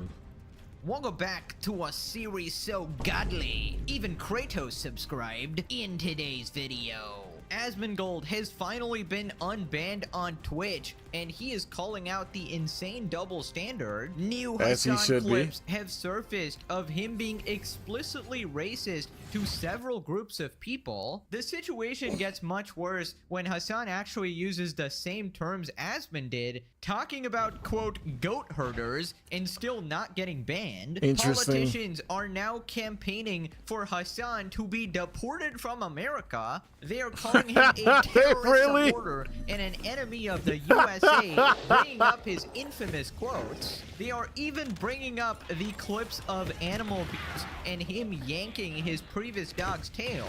This guy really pissed off the wrong people. XQC is calling out streamer Valkyrie, aka Hassan PP Rider, for being a hypocrite regarding the Sykkuno situation. She has responded playing Ultimate Victim, talking about how she's getting destroyed on Twitter and that she wants to do drugs. Bruh. She claims that she's getting harassed because of XQC and that she always takes accountability. Kappa, massive updates to the Sykkuno situation. The creator who made the hit piece is getting a bunch of backlash. The Eho who exposed Sykkuno somehow made it worse with another statement. Subscribe or you gotta play Among Us with the OTV friend group. They're all imposters, you're gone. Let's up those numbers! Now let's begin. Right, so Asmongold is back. He has finally been unbanned, and apparently people have found Hassan committing a million racist violations of Twitch TOS. I guess we know exactly how they spent all of that week while he was gone. Insane. So quick context, Asmon was banned for his statement about third worlders. Apparently some people were falling for AI videos and he was calling them illiterate and saying you shouldn't listen to their opinions. So I got suspended because I said that I didn't care what illiterate goat herders thought, which was in the context of them listening to AI videos, right? You're not a retard because you're a goat herder, you're a retard because you're watching an AI video and you think it's real, right? Total misunderstanding. And you just so happen to be a goat herder. Assumption. I even talked to somebody at YouTube and I was like, yeah, I might need help streaming over there pretty soon. They reduced the ban, so apparently they agree with me. Like, I don't really know what to say about that. I do think that Twitch that's why he's back so soon. Suspending me for an entire week. This is a thing, is like on the Twitch dashboard, I had 0 infractions. There are 1 day, 3 day, 1 week, 2 week, and month suspensions, right? So I automatically started on third base. You should have supported terrorists. You would have gotten a 1 day ban. Well, probably. That's one thing that I find to be very annoying. You have people that are like unironically supporting terrorism. I get banned for a week because I say I don't care what people that believe in he always gets the weekend off. If ascribing a negative sentiment towards a group of people is something that's bad, why are people not getting banned for constantly disregarding American viewpoints or, you know, like different people in Europe? Right, so basically they reduced his ban and he's back now. Now he did say that he has some people at Twitch that actually do like him, so maybe that actually helped. It's definitely not the happy birthday squad, that's for sure. But anyways, people were pointing out the double standard of how Hassan can call an entire group of people gross, inbred, be explicitly racist, and not get banned. And this is obviously ignoring the calls to murder, the animal abuse, and basically everything we've covered on the Legendary series. So apparently, people have found even more clips now, and these are absolutely insane. Again, disclaimer for YouTube bots, we do not support the views being said here by Diddy Piker. He's a racist piece of shit, and we condemn all these statements. Phenomenally rare Polish W, okay? Like, unimaginably rare. I mean, he's Polish, so obviously he doesn't know how to do math, so that's probably why that happened. Speaking of very stupid, Polish. Wait a second. Quick note for YouTube. The following clip contains racist language I do not support. Nope. I'm showing it for the purpose of criticism and education, to call it out and explain why it's harmful. Oh, it's crazy, huh? Wow. Bro, he really does have the best editor in the business. You're really gonna fucking act like that's not impressive? Only country that unironically takes a fat W in all know this is Poland? Because they don't know how to use computers. If the goddamn Eurocucks can do it when they've been fighting one another, even though they're inbred as shit. You know what would be funny is like if I get in trouble for this. Oh, that's the best part. You probably will, because remember when Ethan literally Jesus. played Hassan Piker's own clips and got banned for it. Ethan would play Hassan's own clips, him saying the words, and that Hassan did not get banned for, and then he would get banned himself. That's crazy. Oh my God! It got banned for encouraging or glorifying extreme violence. Wow. That's fucking. Wow. That's Bro. Hassan content that's on your platform that he didn't get in trouble for. It is absolutely insane how much When did that Twitch happen? sucks him off, and obviously this is expected from Ultimate Oh my Guild, God. DJ Daniel Clancy. By the way, he's been real quiet That lately. was such I a don't know if valid he's, reaction. off vacationing on his island or something. But yeah, we haven't forgotten about you, Dinosaur Dan.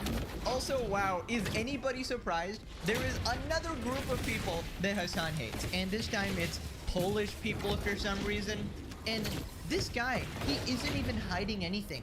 He isn't even trying to be subtle or come off as, you know, not racist or neutral. He's just being explicitly racist. I can't believe people have not called him out for this. Oh wow, this entire group of people are so stupid. They can't even do math.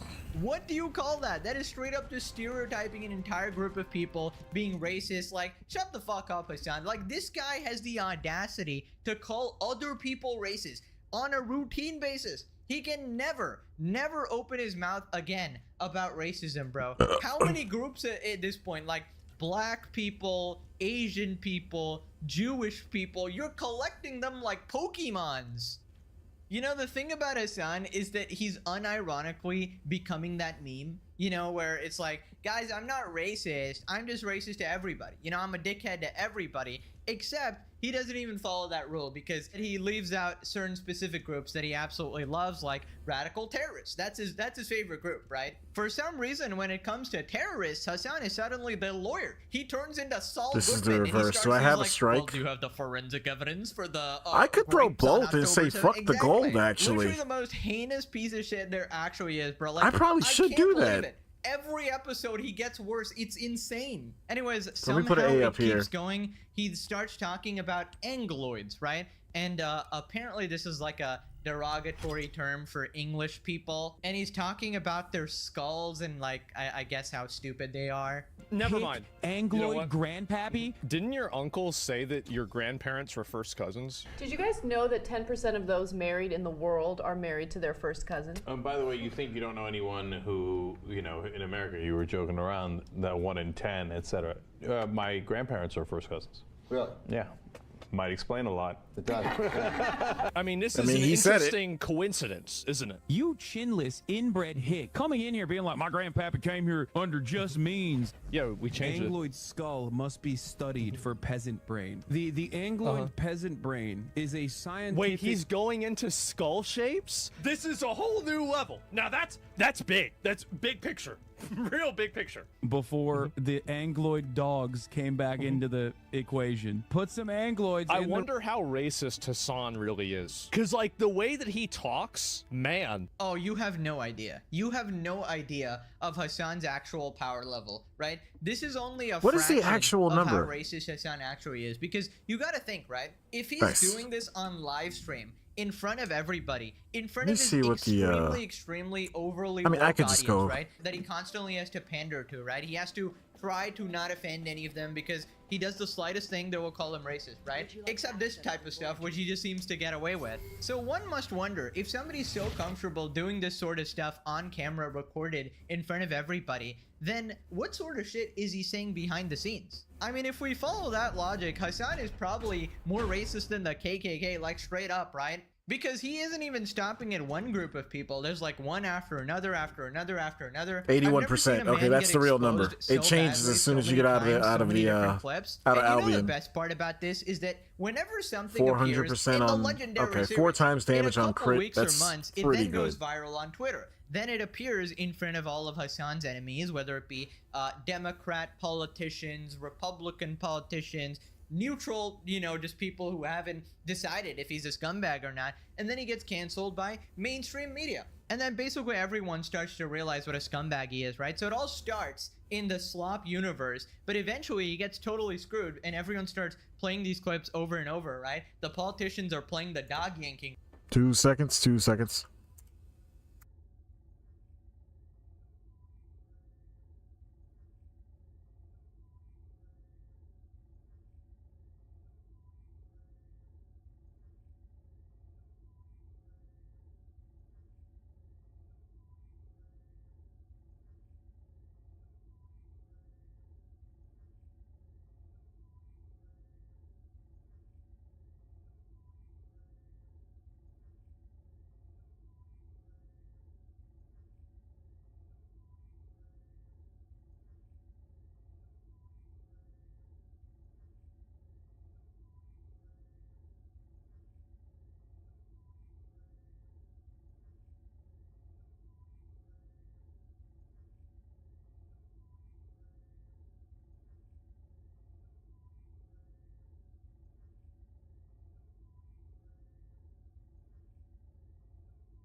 Gonna take an impromptu break at some point soon here, but not yet. Clips now. We covered that shit like several Amazon months ago. is They're leading. finally catching up to the legendary series. And of course, no wonder Hassan calls everybody inbred, right? He's literally projecting so hard because your uncle, Chunk Yogurt, admitted it, bro. Now, in a surprising turn of events, apparently Hassan was using the same sort of language as Asmongold about the, quote, third worlders, the goat herders from Afghanistan. There's no way he was calling out Asmon for this when he said the same shit in a different way. I mean, how crazy is that? Like, he says so much unhinged shit, he can't even keep track, and he forgot that he said it as well. The incestuous Angloid needs to be studied, okay? Literally, just so fucking stupid. How just many so times do you say brain this? broken. And the guys that they're fighting against are very experienced. These are not random, like, goat herders that picked up arms to fight back against the American invaders. These are motherfuckers who have been doing this. I thought that's why we had to kill some fucking goat herders in Afghanistan, right? And But I get banned. Isn't that crazy? What's going on? that's why America had to invade and kill a bunch of goat herders. The fucking veterans that went and killed a bunch of goat herders in Afghanistan. So he should get banned for what? What is this, 4 weeks now, right? There's nothing manlier than literally having 2 of your towers fall and then immediately go kill some fucking goat herders. You know what I mean? Like in a random faraway country. Bro, that Asmon face of just gloating when he realizes that Hassan did the same shit, that might have been Asmongold. Yep, really only the best jokes on this channel. But bro, it's interesting. Hassan, you seem to say the same shit, right? Bringing up these goat herders or whatever. I don't know. I find it interesting that he never got banned for this, right? And yes, the context is different, but you got to take all of the context, right? There's like, this is one of the 1,000 clips. So I think you got to take them all into account and pretty much permaban him, right? If one of these clips is a 1-week ban, then how many groups of people, how many clips do you need to pull up for Hassan for him I'm to be assuming the permaban, second right? one And not to is. mention, Oh he wait, has there's. several previous bans on his channel there's as 2 of well, all right? of them. This should escalating, keep getting worse and worse, but for him, it's a 1 day or a max 1 week, right? Also, oh my god, I just realized my editor's Diddy Piker folder just got twice as big at this point, right? Sorry, bro, you're gonna have to buy more storage, right? You're probably gonna have to buy more storage to store the amount of Hassan clips I'm going to be replaying. Bro, I'm literally Patrick from that one meme rubbing his hands diabolically right now. Anyways, apparently this Twitch ban ended up being a good thing for him. Asmon got his teeth fixed. Not quite yet. Apparently the only way to get him to improve his life is to actually ban him so he can't make more content. The reason why I didn't just keep streaming on like Rumble and Kick during the time that I had off, actually just because I wanted some time off and I went and I got some dental work done. I decided it's time. You're 35. Are you retarded? No, you're not retarded. Okay, then go get it fixed. It sure seems like there's a bit of a bias. Happy birthday to you. What the fuck? Happy birthday, dear Hassan. This is crazy. Happy birthday to you. Happy birthday, dear Hassan. You think Hassan shocks his dog on his birthday? I'd venture he sets it to max power. Right? He probably refreshes the fucking voltage, the batteries. Jesus Kaya, Christ. please, it's my birthday. You can't complain about getting shocked. Literally Not today. no It's my special reason. day. No yelping today, Kaya. You know what? You're being such a baby. I'm gonna shock you on your birthday too. Now that's a celebration. But yeah, for Asmongold, this is 2 steps forward now. He's cleaned his room, now his teeth, a couple more and he'll become Asmon Platinum. Also, I just realized if Asmon actually streams on YouTube, it's pretty much over for Hassan because it's not even close, right? If the YouTube audience tunes in, Hassan is going to crash out like crazy. Because the thing is, when Hassan tried it, he completely failed. He actually got lesser viewers in the long run. And he was so disappointed, he just went back to Twitch. But that was kind of predictable because his YouTube channel sucks and he gets mugged by his LapTuber. But Asmon's channel is a different story. It's a flippin' money printer. It's basically like Charlie's channel, Penguin Zero. So it's just OP as hell, right? And because he's already a big streamer, that's going to be compounded on YouTube. The only problem with it is that he might have the same problem as Hassan, where if he says some unhinged shit or too edgy shit, he might get his channel nuked, right? Is Hassan still mad at the Polish for breaking the Ottoman Yeah, but they Empire's let besiegement F of slurs go over here, so I don't know how quick they'd be to pull the trigger on him. Hassan hating Poland so much is wild. How did he never get banned? Are you kidding me? Are you kidding me?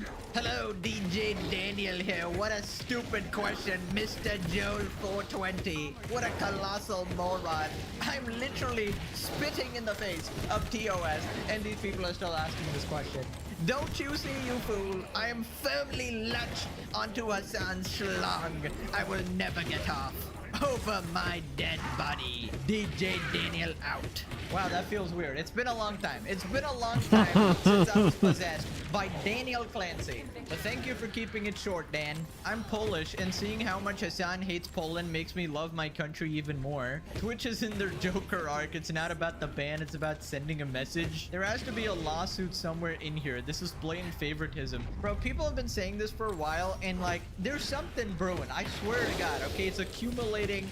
Hang on, the mark did spread that time. You gotta really get your shit in gear. Is it that I have to have the I feel fucking come on, circle bro. Like, active? Is that what it is? somewhere, know it. His great-grandparents being cousins makes sense. I'm not Polish. Yeah, I'm not gonna click it all here.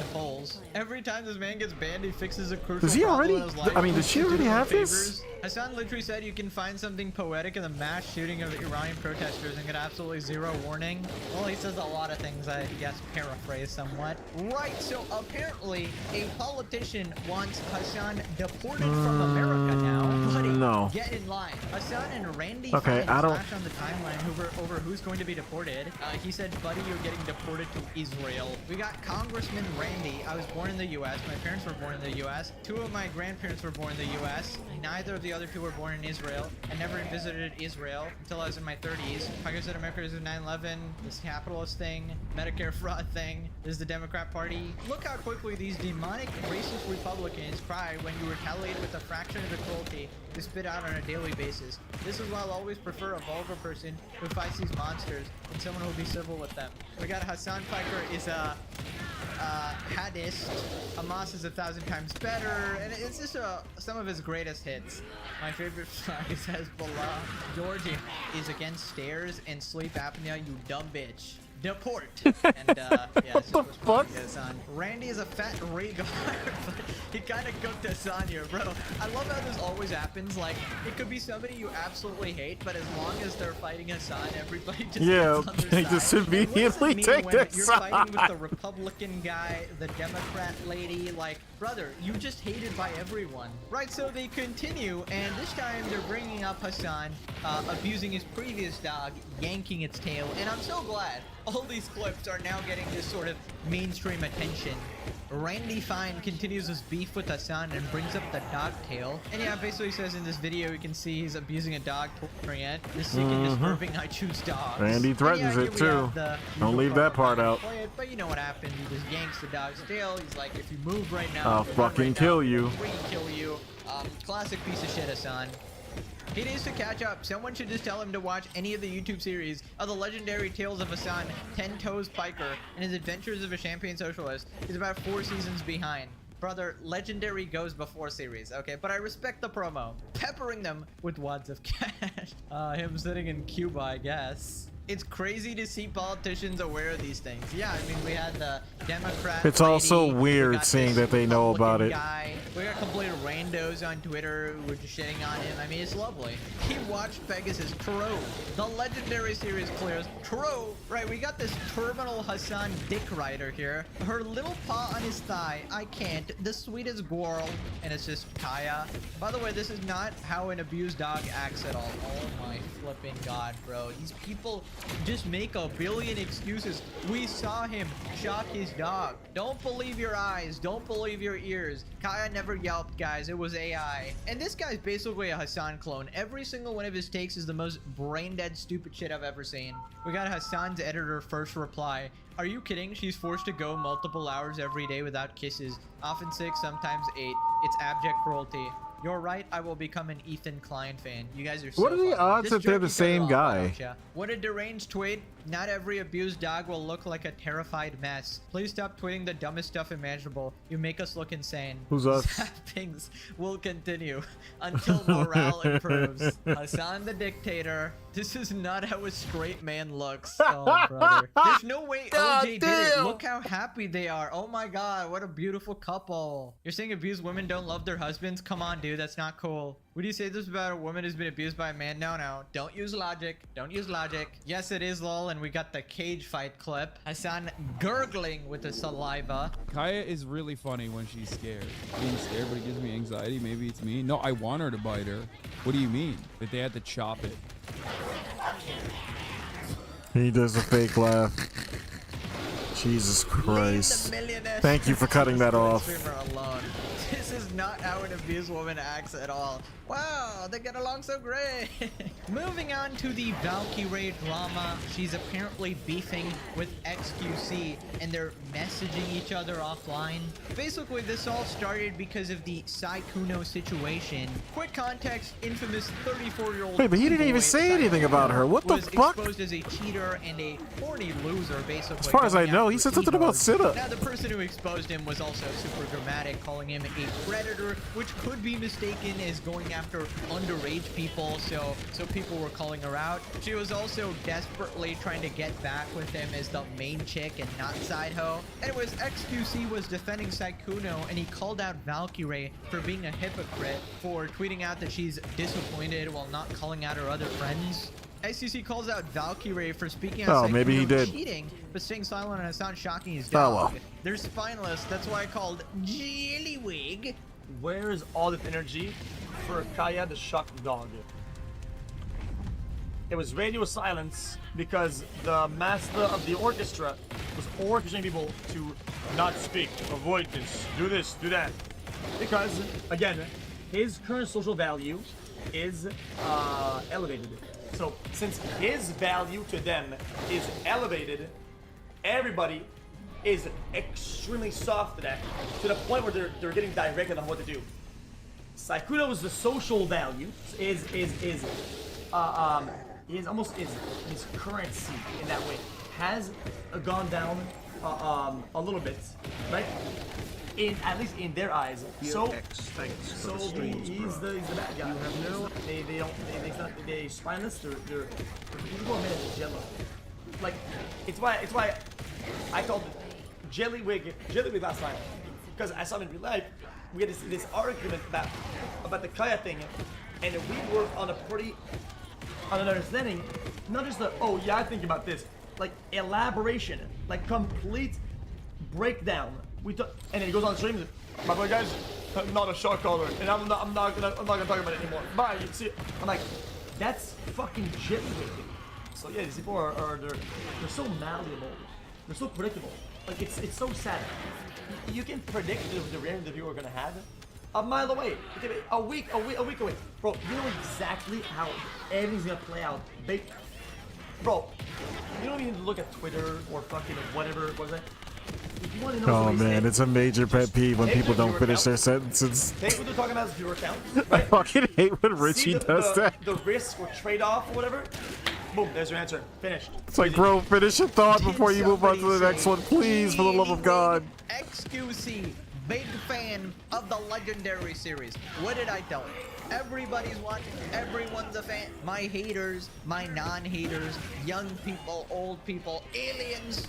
Everybody is tuned in. It's simply too entertaining. The greatest content ever created since humanity's inception. Spread the word. But yeah, once again, another case of rules for thee, but not for me, right? They basically pick and choose who can get away with horrible shit, right? Fuslie, the homewrecker cheater, that's just fine. Hassan, the dog shocker terrorist glazer, totally fine. Great guy, actually. It's just crazy. So then XQC says the labels need to be separated and they need to make it clear that they're disappointed. Yeah, there's a difference between predatory and predator. And not agreeing with them. The news were cheating and predator. Two things. When people just say disappointed, it feels like they agree or they acknowledge all the accusations. And what they say is disappointed. Well, no, I don't know if I agree, but I think they're just saying that mainly about the cheating stuff. If they agreed with the whole thing, they would just completely cut him off. We thought when we play games, like we're like almost strictly on-stream. We're like barely friends in real life. If that makes sense. They're all more friends. Why is it that I have to have the? Why are the people that are close to him having takes that green light dog shit labels that damage him severely? And I'm the outsider, and I have to come in with like the voice of reason and say, guys, I don't think he's a predator. What the fuck is that? That's fucking awful. Like, it's just kind of lame. Like. Yeah, I mean, that's fair. You know, vague posting is always lame, and people are going to assume the worst, right? So if your friends are coming out going like, oh, this is so disappointing, that's fair to say, obviously, but you should also clarify that, hey, I'm not talking about, you know, fully supporting the accuser here, but I'm just disappointed that my friend turned out to be a cheat. You could make that clarification, but I think it's implied. That clarification's already implied. If they thought it was all true, they would absolutely excommunicate this kid and completely cut him off because they don't want to be associated with somebody with that label. We literally saw that happen with Doc. Either. Which, by the way, I'm not buying any of their stories. I believe they're lying. I believe they're all lying. There's no way you didn't know that he had a girlfriend. Okay, for 5 years, she never visited once. There was no indication. Get the fuck, like, bro, who is this guy? Is the fucking FBI, the CIA, master spy? How is he doing this? How is he hiding his girlfriend? Is she trapped in a basement? Like, nobody ever explained that. Everyone's just going with this, like, oh yeah, like, no, you gotta explain it. How didn't you know? People responded, why aren't you coming as hard as your friends who cheated? Coming at girls who are sleeping with 16-year-olds as an adult. This is Bonnie. Why defend your boy who says October 7th rape is no big deal? Fake ass bitch. The woman is 34 years old, childless, never married. Apollo Fletcher's talking like a high school. What are we doing, bro? We're going to the clock memes again. Listen, she can do whatever she wants. She did say before she wanted to stay hot forever and never have kids or whatever. You're allowed to have your own opinion, your own life, or whatever. But yeah, I will say, like, dating Hassan and stuff, just not the best life choices. She didn't actually condemn Hassan when he shocked his poor dog, though. Yeah, she came up with some fucking excuse. Big Bud did talk about Hassan and Kaya. Kaya's a big baby. People should focus on genocide instead of Hassan abusing dogs. Yeah, basically, which wasn't a good response. Anyway, so because he called out Valkyrie, apparently his community went after her, or she's just playing victim, I don't know, but she responded saying that she messaged him. Valkyrie says she wants to do drugs again after XQC called her out. Are you kidding me? Like, the slightest bit of criticism instantly, like, I'm just gonna do drugs. I'm done with everything. Oh, brother. XQC is your daddy. Dude, I know, bro. I know. XQC is so famous and so popular. He's so popular, and when he says things, it's like the juicers, they swarm, and then it's like, damn, fuck, I already dealt with this last year. Please, I'm sorry. I was already sorry. I'm sorry. Chat unscrewed. Not today. I removed it just in case, because I didn't know what the vibes were gonna be like today, because holy fuck, Twitter is eating my ass right now. Thanks to XQC. Thank you, dude. I can't even delete my Zero tweet. accountability. I can't do anything, so I'm just gonna leave it there. It's whatever. I think all these people just already hate me anyways. You say that like he just randomly chose you one day and was like, go get her. No, they're grilling you because of what you said. That's 100% on you, not him. All he did was signal boost it. There's nothing to signal boost though if you don't say something in the first place. It's not how this works. They want me to talk about like a year ago, you know. I already talked about Hassan and Kaya last year. I think that's a very confused. People are really confused. Like I already talked about it last year. But you didn't really. Talked about it last year. You said there were other things to be mad about. We talked about Boozley last year too. We talked everything that everyone's mentioning to talk about. Like I've already talked about it. I also owned up to my own shit. I already apologized for my shit. Tell XTC to leave you alone. I messaged him. I did. I was like, dude. I was like, I already talked about the things that you talked about last year. I know he doesn't give a fuck. I know he doesn't. Like, I was like, you're so famous and popular. Like anything you say and do will be used against him. He is very popular, and you're a fool if you think otherwise. He's got a large army. Okay, come on. Like, Army. What is his ultimate victim complex, bro? Jesus I mean, Christ. you gotta keep in mind, she's 34 years old, right? All the people in this conversation are old as hell. Like, how are you unironically going like, why are people mad at me for making dumb statements on the internet, much less on Twitter.com? I don't know, here's a thought. Maybe don't tweet then. Maybe don't comment on the situation. It's not very hard to not publicly comment before you know more. I mean, again, she says she talked about Hassan and Kaya, but we all know how that went. It wasn't genuine at all. It was basically like, leave me alone, guys, but I still basically agree with Hassan on everything, right? I mean, this is just another classic case of the streamer Hollywood, right? They'll basically do their best to maintain their sort of position in the hierarchy while getting rid of anybody who compromises that position, right? It's just a classic. There are no real allegiances here. It's just based on your like viewer count. So then she keeps blaming XQC for all the backlash, and then she says that she wants to do drugs now. Bruh. I think what made people mad is what XQC said about it, and I'm pretty sure also he reacted to what I said about it last year. I feel like we've already done this. I already talked about it. I already owned up to my shit. I think it's fine to talk about. I'm getting obliterated. Like, I have a right to defend myself, or at least talk about my side. Like, I'm literally, like, on Twitter, Who's holy saying shit, you're not? like, railed. No, I did take accountability. I take accountability. Come on. I always take accountability. Jesus. Bro, it's taking everything in me not to just like not start doing drugs again. It's taking everything in. Yeah, probably don't do drugs. Bro, what the hell am I even watching? Is this like a live mental breakdown or something? It kinda I feel is. uncomfortable. I want to leave now. But yeah, just real quick. Always takes accountability is hilarious. Hilarious. About as much accountability as her twin Pokemon, obviously. Now, about the thing about XQC, so he was commenting on the situation. He was calling out Valkyrae, and apparently that's why she got this much, like, harassment. I guess one person in chat said XQC is your daddy, and therefore she wants to do drugs. I mean, I just don't understand how you can be such a big streamer and be unable to deal with, like, even the slightest bit of backlash here. Like, I get her point that XQC is really popular, but it's really not that bad because, like, I'm just trying to put myself in that situation. If XQC reacted to my video and for some reason he hates my guts, he criticizes me, I don't think I would even know. Like, XQC could try to make a hit piece on me or whatever, you know, hypothetically, right? I'd get a couple comments from juicers or whatever, but unless you guys explicitly told me in my comment section, hey, XQC reacted to you, I wouldn't even know. I literally wouldn't even know, right? And that's not because he isn't a big creator. He is a big creator, but, like, I don't think his viewers care that much, you know? So I'm just confused how massive creators such as Valkyrae get affected by this. I guess this is the effect of Twitter. Like, if you use Twitter a lot, you sort of hyper focus on the negativity and you get a bunch of replies, and she is probably getting cooked on Twitter, right? But she's getting cooked everywhere.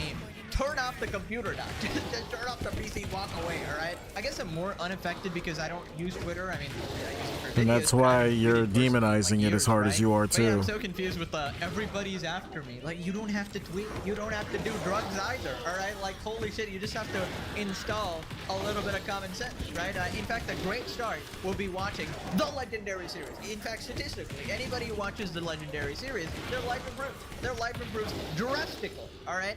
IQ points go up, happiness level goes up, and we all get to enjoy shitting on Hasan. And suddenly, when you dislike Hasan, your life just gets significantly better. People responded, rather do drugs than accept Hasan chucked his dog, bro. Hasan Orbiters, am I right? Shouldn't have tweeted that yesterday. Deletes tweet. Now I'm gonna double down and say it live on stream.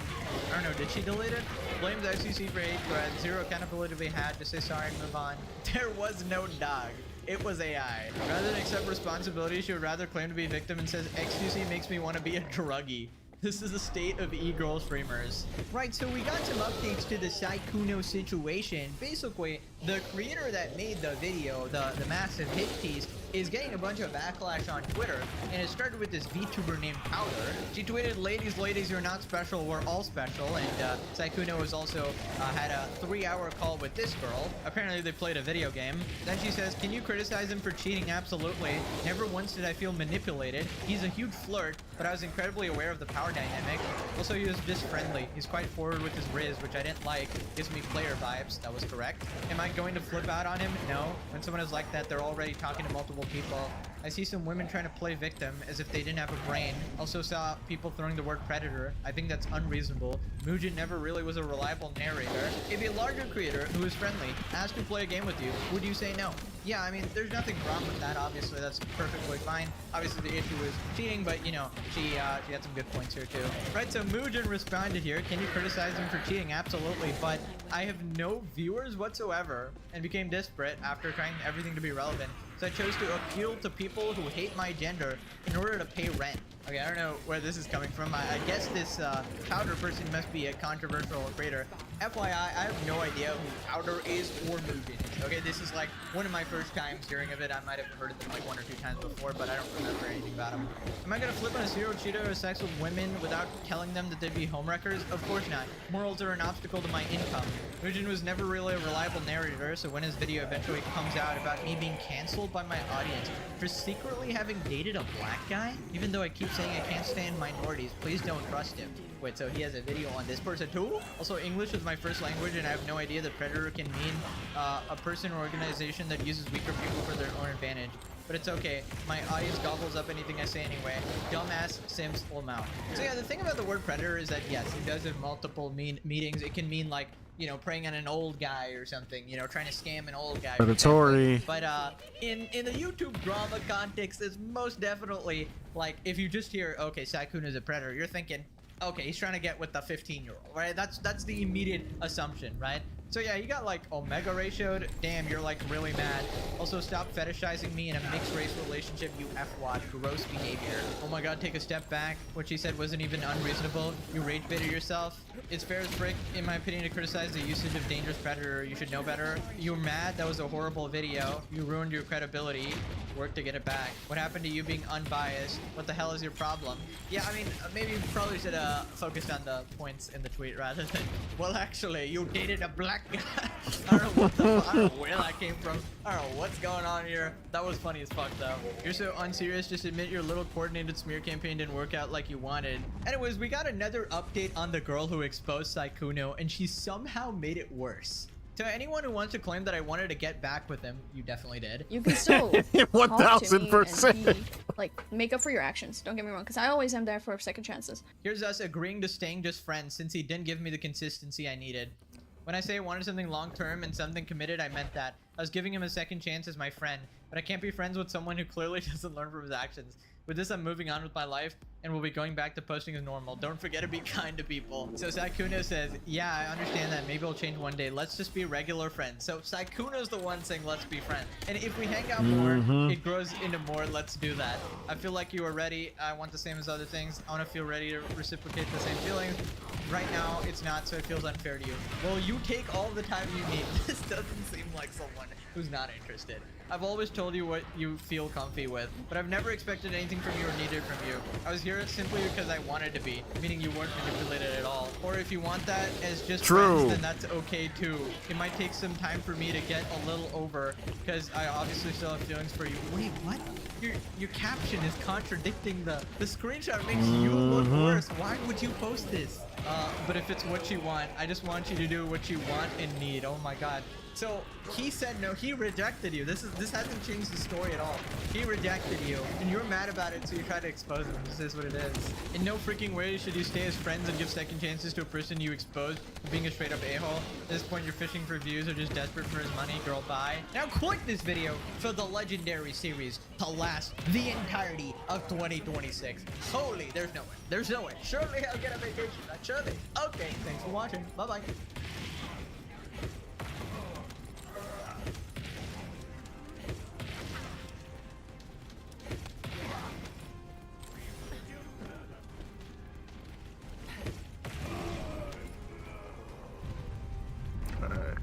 Her boyfriend has been Not yet.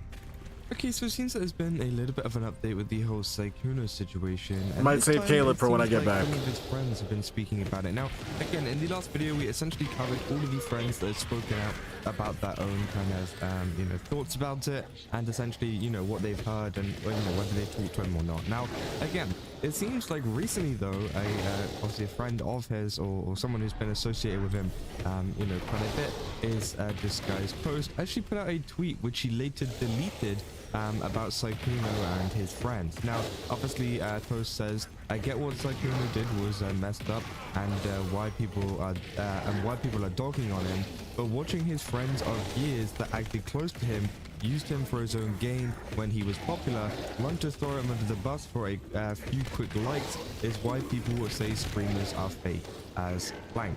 And again, obviously, this has caught a lot of attention because many people are pretty mad at this tweet, of course, because, I think it is pretty fair enough if you don't want to be friends with someone anymore, if, of course, you've done some pretty bad things, right? I think nobody, that, obviously, it's a if bad you don't comparison. like cheating or People anything think like what they that, think. and you don't want to be friends with a cheater, I think that's totally fine. But of course, the way that some of it was, went about could have been a little bit better. And honestly, I think one of the best ways, at least personally, I think has been gone about it, one of the friends has gone about it the best, is probably Valkyrie. She talked about it for a little bit and said that she actually talked to him, and obviously then, wished him the best and kind of moved on, right? And again, I think that is one of the best ways to do it, because again, obviously she is speaking to him, getting his own kind of perspective from this, and then figuring things out for herself. Now, again, I don't know if it's the case for some of the other friends, though, that have obviously talked about Sykkuno and, everything that is going on. But obviously, she just had a quick thing on his screen, right? Lily Pichu put out a comment saying, she doesn't feel like she knows who people truly are, and that she'll be taking a few days off, which, okay, that's fair enough. And then obviously you got Pokimane with her, like, stupid TikTok voices like doing a makeup while saying how it sounds to feel disappointed but no longer surprised. Oh my god, bro. I'm gonna be real, that's one of the worst things. It's so heartwarming to see that even he has a fucking a limit to his positivity. Now, obviously, throughout all of these cases, it seems like all of them are no longer going to be associating with them and have essentially, as a disguised host said, thrown him under the bus, which, you know, I think it could be for a lot of reasons. Now, I do think this is very interesting considering how close Disguised Host is to a lot of the people that have obviously commented on Sykkuno's thing and are friends with Sykkuno as well, because obviously a lot of those are his friends too. So obviously calling out the friends, I don't know if maybe they fell out or something, or maybe you know, something else has happened. But again, I think it's pretty crazy because you're technically just calling out your own friends there, which, you know, I guess if you want to hold them to a certain standard, that's fine. But again, obviously a lot of people are a little bit confused, right? And obviously it's been deleted now, so he clearly regrets posting it, or maybe regrets having it seen publicly. Okay, it hit all I of don't them. know. But again, I did find it pretty interesting because, of course, It should last one more cycle. Yeah, it does. Discourse behind the scenes. The duration on that shit is really good. Sykkuno. And I do think it is a little bit weird how they have, you know, suddenly kind of picked it up and left him. Now, of course, I think, you know, in the case of Valkyrae, I think it's fair enough. If she talked to him and, you know, wanted to no longer associate with him or whatever, or something like that, then sure, right? If she's talked to him and, you know, found out stuff for herself and kind of got his whole perspective on things, I think you're free to do whatever you want at that point, whether it's back him up or, you know, obviously say, oh, okay, yeah, no, you messed up, and kind of, you know, move on from it. Whereas the other people, I have zero clue whether they have spoken to Sykkuno or not, and whether they have managed to get his own kind of side of things before they decided to make their, you know, posts, right? And I do think it is one of those big things. Before you decide to make your post, before you decide to do your thing, I feel like you should talk to the friend that has, you know, obviously, you know, messed up or whatever, and then you decide whether you want to make that post or not. So obviously, a lot of people have been commenting on this, saying, dude rethought that tweet because he's defending a male manipulator that uses stats to get close to small streamers to have relations with while having a girlfriend at home, while whining that friends changed boundaries or coped differently with him. Saying, well, he wasn't wrong, probably took it down because he realized that it was going to stir the pot more. 17k likes in 60 minutes, but being forced to delete to preserve the clout, which, you know, I feel like that might be the case, right? So he probably didn't want to trigger Valkyrae and the cutie fans, performative assholes. Say, of course, the poggers are the most pissed off at Ray, who made a joke that Sykkuno, who's actually a piece of shit, to say, you know, their group chat is going wild right now. 100% true, right? Say, oof, that was close right there. He's almost a genuine person there for a second, which, again, yeah, I can understand, right, how quick you know, the friends have kind of switched up on Sykkuno with all of this coming out. You know, a lot of friend groups have obviously tried to acquire a lot more into detail about, you know, what is actually gone on here and whether they should be supporting their friend or whether, you know, it is time to stop supporting their friend. Now, you know, that kind of gave me the impression, at least whenever in the last video, whenever we talked about all of the statements came out, especially the Valkyrae one, considering she actually talked to him, it gave me the impression that, you know, there wasn't really any defense, right? Because usually, and again, it could just be the fact that they have thrown him under the bus. That 100% could be the case. But to me, if she's talked to him and still thinks, okay, it's still bad, it means that there isn't really any kind of rebuttal, right? There isn't really anything that he said to her that has gone, oh, wait, oh, like this was wrong? Oh, you got this wrong? Oh, okay, you know, we'll sort through it, right? Whatever. And, you know, try to figure things out, right? Of course. But there wasn't any of that, right? It seems like Valkyrae is done with him, at least that's what I see. But that could also be the case of maybe he did have a rebuttal, you know, in the background that he told them, and maybe the kind of, I guess, the backlash and a lot of the hate that was going towards him, they don't want to catch a piece of, right, if they were to back him up with those rebuttals. So again, I can see it from both sides, but we have a big lack of information, I guess, in terms of, you know, does he have any information or any kind of response that he could, you know, bring out in terms of having some kind of rebuttal, some kind of change in the story, right, that could potentially you know, save whatever is left, right? But again, you know, to me, from the way that the people have reacted after talking to him, it says that they don't. But obviously we know how LA streamers kind of, you know, respond. We know how LA streamers, you know, hate the fact whenever, you know, people look bad or people, you know, have some kind of negativity surrounding them, whether it's a big drama like this or even some small rumors, right? They will often, you know, kick you out of the group, not interact with you, and you know, go find a new thing to play with, right? And that tends to happen quite a lot. And you know, obviously Disguised Toast is right, and I think even he does, you know, say that, you know, obviously what he did was messed up, and you know, saying he gets why people are dogging on him, because of course it was. But I think it's more so he was going after the friends of them, you know, saying that, you know, although what he did was messed up, maybe the friends, you know, that were close to him only used it for popularity and ran away as soon as, you know, something came out. Which again, you know, and there's also been talks as well behind, you know, did they know that this was going on? Did they know that he had a girlfriend? Did they know, you know, that some of this was going on? Because of course, you know, was it 7 years that he's been with that girlfriend that he cheated on with those creators, right? You know, sometimes, you know, people were asking the question, how did he manage to hide his girlfriend for 7 years from these people, especially whenever he's so close with them? I'm pretty sure, did he live with them? I'm pretty sure he lived with them at some point. And of course, you know, it's just one of those things where it just doesn't really make sense, you know, being in that big of a long of a relationship. Now, of course, as I said in the last video, it could make it easier for him to attend conventions and meet up with people and do whatever he wants, because people aren't going to question him like, oh, hey, you've got a girlfriend, by the way, what are you doing?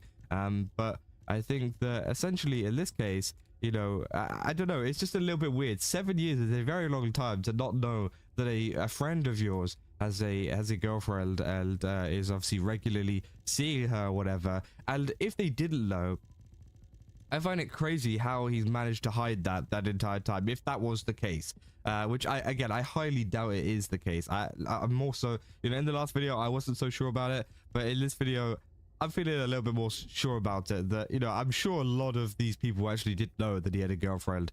Maybe they didn't inquire too much about who she is, what she's doing, or how close the relationships were, or whatever. But again, maybe it was to avoid, you know, kind of being, I guess, involved in the situation at all. If someone came out and said, oh, I knew he had a girlfriend, by the way, people are going to start asking questions like, oh, well, were you at this convention with him, and were you seeing, you know, did you notice that he saw this other content creator there and was meeting up with them and doing weird things with them? And then of course that's going to drag them into the drama. So I think that maybe it could be a case of them wanting to avoid, you know, getting involved in the situation as well, which again, obviously, people have been calling out lately. But I do think it is very, very interesting, right? I think it's interesting to see that there is some stuff kind of boiling behind the scenes, because, you know, it seems that Disguised Toast definitely is not happy with a lot of his friends that are also friends with Sykkuno, that are kind of throwing, you know, him under the bus or whatever you want to call it, right?